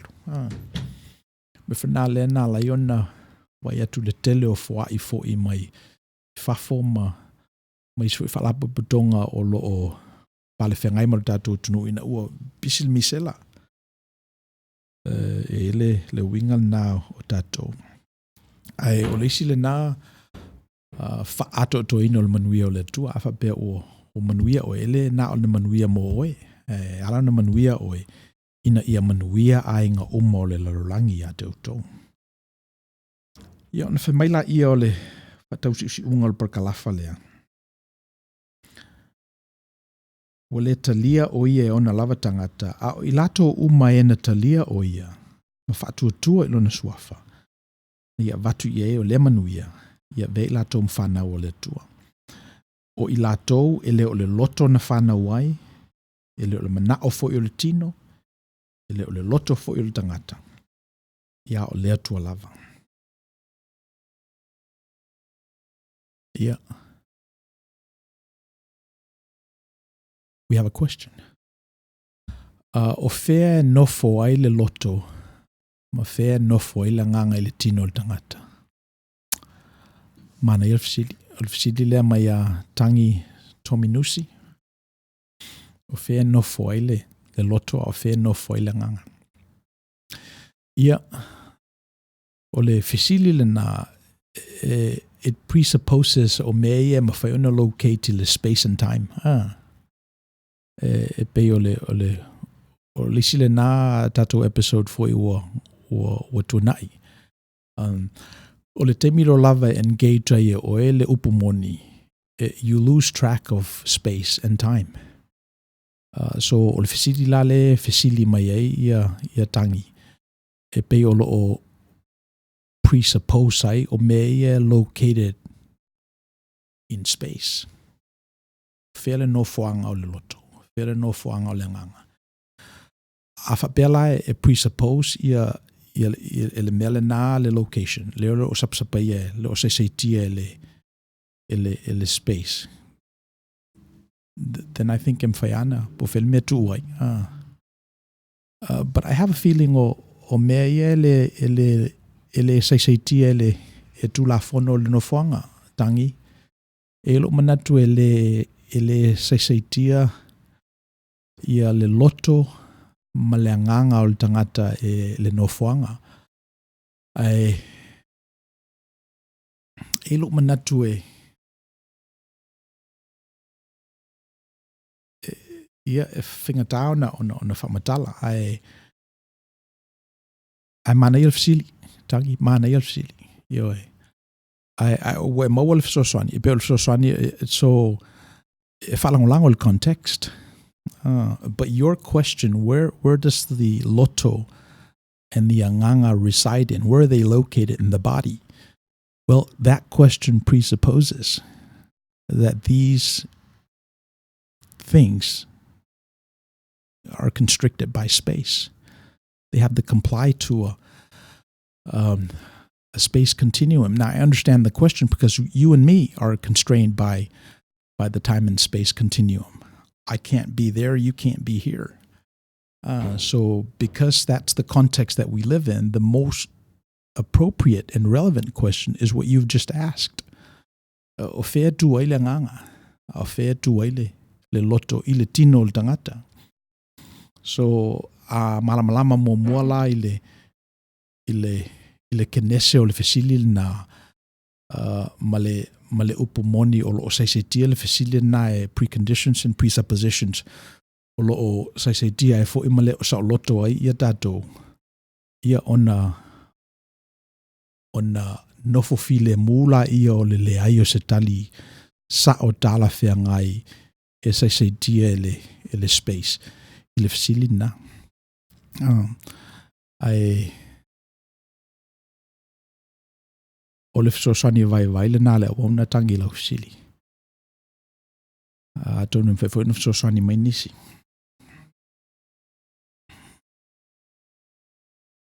Yeah, we have another comment. O le loto e sauai le willing power ai o le anganga o le sou pe sao ea. Yeah. O le tala le aselau manava. Ia, wa e pea o upo o tatou i o tomanuia e leo ia au se sao. Pe on mena le, la me te le tilo i ai se lau. Why don't you take a look at it and see if that's true for you. Moa ua ia, this is moa ulea. E le temi o te loto malosi e i se mea. A o le tele ia o tele ia o kalave ia peise ia tule ia lo loto le nā. A o le nganga lava ia, o lo mauli, o lo so, o te loa lava it's more kinder, it has a less constriction due to time and space, ele polonga lo wanganga i le time and space na lo loto lava le pese i e tawhitifiti le mei. So moa wai maybe for you ese I be na for yatu ele o i se sao ai tilo e iai ia pole alava se mata upu tu ngā e tu la i mai ona e oso lava le iai mawhama ia whai e o upu o le temiro lava la e te tala noa ai mai se upu moni mai se tūlanga moni you lose track of time and space no whai e le episode ele le temiro lava e mafuta i se tama po se teine le fota mata na court ia pe feo e tafa whao ai. E te eo whamoi kuik lau kāra koru vaveo. They've lost track of time and space. Pura alawa I whea ia se whale tonu fo se tūlanga o iai. Space. Ia, ai pese o le tāua le mena nā. Ai sea, ona iai le mea lea ua tupu. O iai le lofa. O iai le manatu lea o le tasi leisi. That transcends their restrictions of time and space, transcends their limitation. E pe o le whanau naunga le nāo po kalama nei, a wā amanuia oe, e te langona lava I o tino, pe au lewa I nei. I o na mawhailo e fo I oe na whasoa atu istangata, a wā amanuia le nā, e le nā mo oe, ia ai mo istangata. So tai mai ia o sala whaafitai tele lau sunga whaafengainga whiwhia e whaarongolongo atu ma le atalii a o saoni e toi fo I le aonga vai asufo oi e whai ma whaamanatu mo la a o lei tu ua le ainga whaamanuia le atua I oto uruso I fua ngā lue mareta.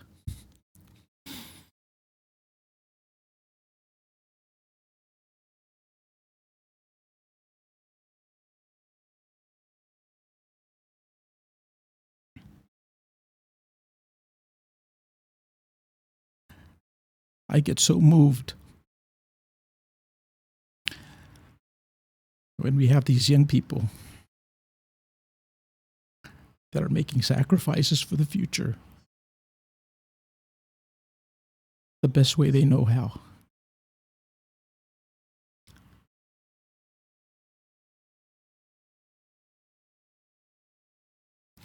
Tera po whamatala tala. Awa o ngai kolisi I Samoa. I tuanga o mau te tu o men matou ai ngai ioua. I tutuila. A whea rua i le whaalelele respia. O te mantu ina lana o sau le pasi mai. E vai vase o. Tuile, mele ele malawa lele. Ia whawhelua ia ue le tangata o te le masani ai. Ia sawala whataule. La mapani ma. Ai le masoda. Ia msalpe suru toru suru whao tau sangal te minna. Ia tangata o matua foi i se li. So ili mawas temi o te whawhitai ai. Au te mantoina pe lava leanga le leo tangata ese. No foi so mato ainga i au ai. Foi umo tuale le fioanga. Tau si mato o mato laiti. A pesa fai lava lau, forfulanga ia te au. A mauste mea wano te whasaswani il datu tunu. Wasa ngā luenga le leina moa. Iana walwala ia. Sa ili le poto sa la lau o le tunu. Ino maliulo ta maile, a fifa sa lau iwa wha. Wala uina o le olotu na ngā lulue ai. Fai malato fai au. Ia nana usau e loma. Manga lulue pe ngā ruenga o lo i nei. E sel whaanga e tio a ope a over ai tupulanga telefo o le tatou tunu.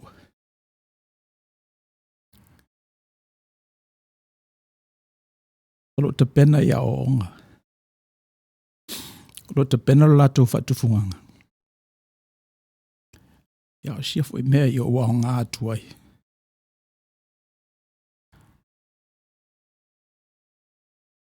Olo te talo e manuia o maalo mwhana o Samoa.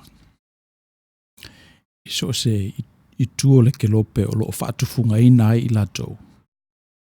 Ina ia manino e la latou tautala.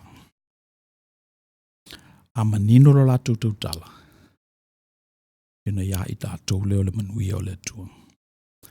A manino la latou tautala o na a mata lo lea. Na fofo watu le manuia manino le tua mo i latou.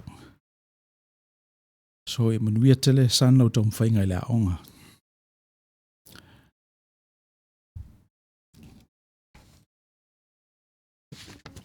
O le si vaenga o le tatou prokalama. E te taua ana i eise application whale o manulautia ma theology lea. Talatu le LA Times solo o iei le article lea. State law sparks startup wave. E le tulafo no fau lea na tatala i California. E ta ua le California Consumer Privacy Act. Na amatalai le amatanga o le tausanga nei o na effective i le tulafono na mai o le tulafono le ne effect o mai a ia internet companies o lo o whai alato pisinisi tono le stetel nei. Mai le manato le tulafono fo le neo le la roll out easy stete fast food wiva o le uni. A mo California lava neo leo amata alato le tulafono le nei. Under it's called the California Consumer Privacy Act.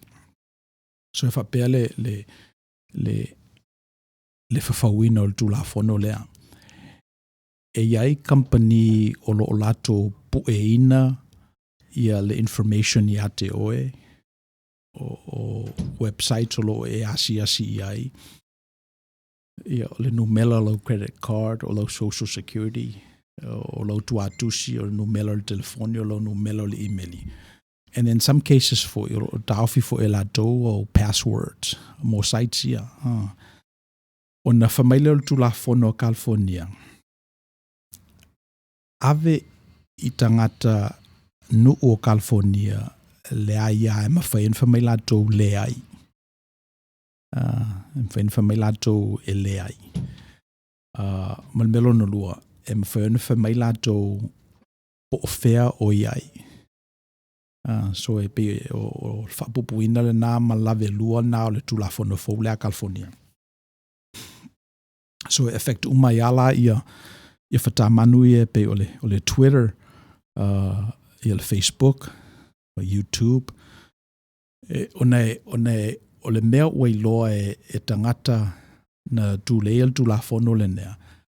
O lo o whao ngā ina company ia le information i tangata. E target ai ia le advertisement ina ia whaalu le tupel tangata i le company. So o le tulafono lana le ua iei nei le stete le Neo California. Ele whalau te le ina le te mile nei me te manatua ona o le songsonga fo i lava o tangata i le nei stete. Ona peu o lato wa ai mamata i tuina. Me se lava le mele sa tupu il palote le lua fes furuono. Le whaonga ina se bad actors. E tangata whale tonu ia le information e whaia isi tūlanga. Melana o iloe tangata California. A me se lato le na tule ia il tulafono lea. O le la o whamei ne lato. Yeah. You've got to give the consumer the ability to say no and the ability to know. What are you collecting on him, on her, and give her the option to opt out. So, o le melana leolo i ene tulafono. O le mafuanga lae wo manatu e amai ele mele i lunga ona o le ngalu leo le afati nei i le si se fulu lus fulu tausanga o le artificial intelligence ma le automation. O le ao o maile te mi e tu titi lava e le iloa le esenga o le tangata mo i ma le masini in terms of getting things done. So o le mela o le atupu o le automate uma lava le tele o mea mai e le otoe maua seava noa e whaonga ai lo loto. Low free will, where you can opt out of things. O le tele lava o ngā ruenga ma whiriwhiringa o le ngā lue ina ma whiriwhiri ina mō oe. Ai le whaia oe, le originating ai oe. So o le sila nā mea o manatu e tā ua ina e sila fia e tātou. E mese tātou e California, e elo tātou ai ai, mwhenu tātou whamai le ai. E mwhenu tātou whamai au mai. O le ala ua iai mai a whapea iai nisi o lo violate ia a lato rights ia o na ua iai le tulafono e mwhaiona o na pio iai. Vera, se taas tato. Oh, we have one more question. Okay. Let's see. From Puni Puao, Fonuti Tauvao, Whamole Mole, Ioane Fialea e Whaitau Wina. Please. Ia ole Ioane Moamua. Ioane Moamua, Whaupu Moamua o le sfutoro. Is it tātou break on to whaumaileo tātou o kalamailisi tū whaftai?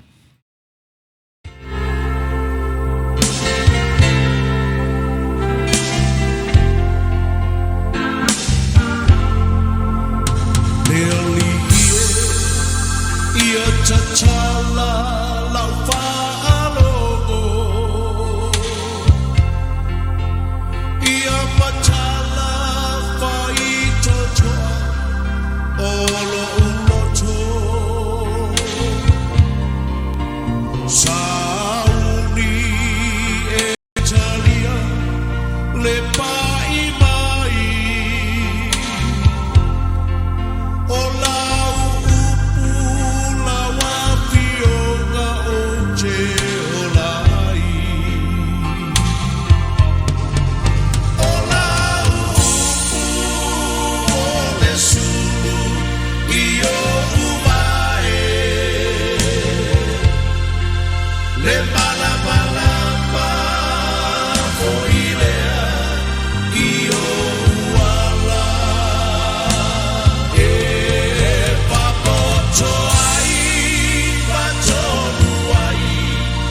soy puanga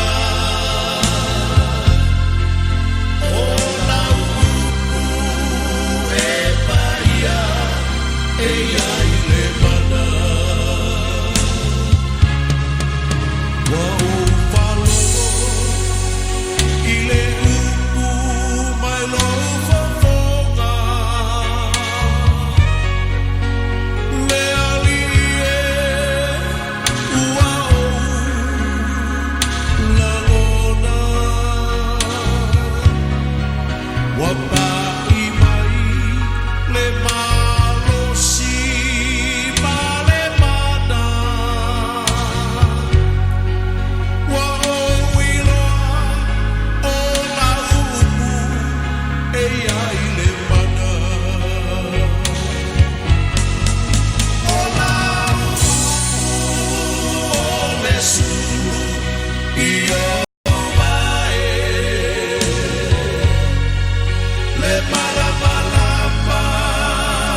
Ia, male tatou article mo muli la lea. Irwindale Brewery may turn off the lights. Miller Coors is set to close facility unless BAPS buys it. Te mi umalawa e o ato e mātou e o I Las Vegas. E pasi atu ala le brewery le ilungo le 210. So ole e oe. Ole mafuanga la e ua o si nai ia le article lea o nei e whāsarau ni mas furu la wha tangata ia la lay off pe atapuni le brewery lea e la le mali lianga I le vao Molson Coors ia ma le Pabst Brewing lato te whaataua le brewery le salau 5 miliona ia a le mate ia le article ai longa e tupu se mea na ia o langi soifua la e pe e sapsapa ia le mate lea le mate ata mai lea le author fe mai ua pa u lea whai o tangata o loo taumawhaina le pia vai lea le light beer pe o te fo I tangata I le meta o le full flavored ma le craft beer so e pe o le ngalu na le ua ngalu ai le ua whati nei 5 miliona le au whai o pakete o paelo pia na whatau le luafes valu ia o le 5 miliona na ua pa u mai I le 7 miliona barrels I le luafes tolu o le winga o le tala o amatana le tau mafa tangata I le awa so mo I latou lava o la latou talo sanga ia tutu I lalo le numela o tangata latou te aia le meo le awa ia le o tali le tu talo sanga ia mo latou la ia whaselau mo na tupu ia ngā lulue I le brewery lea ia la asu eni latou ngā luenga ia September bafa pe le go through le mea lea so o le mea la o mai le article lea o ne whapea le winga o le mele o le manuia e pese I e manuia pe a e whaasanga atu iai ia au mai le tua e mawhaiona le manuia o le whaatufungaina la o le tangata ua ato toa ia le manuia o le tua o le mawhai e ia o na whaanofo file mu ni manatu ese se lua I le teimia tasi o na le sai tia ai le o ia e tulafono o le nofuanga ma le teimi ia o transform ia e whaimatangata e mawhai o na moli mau I le loko e ma avea ma keriso ma whaola o lo lato wainga amata mua do wainga amata mua ia oe pasolo e whaile to wainga ainga poto nuu ia fasolo ia le tuli inga lulangi ia o le tato prokalama na ile nei vai yaso mumuli te le atu la whaaftai le tato atunu ele o maua stemi e tali umai ia o tu fisili la atu whaatasi le IT io na maua fo I leo se o se fesoasoani le tatou vaiaso o muamua pe a pule lofa le li'i pao i e loutou soifua ma si uola.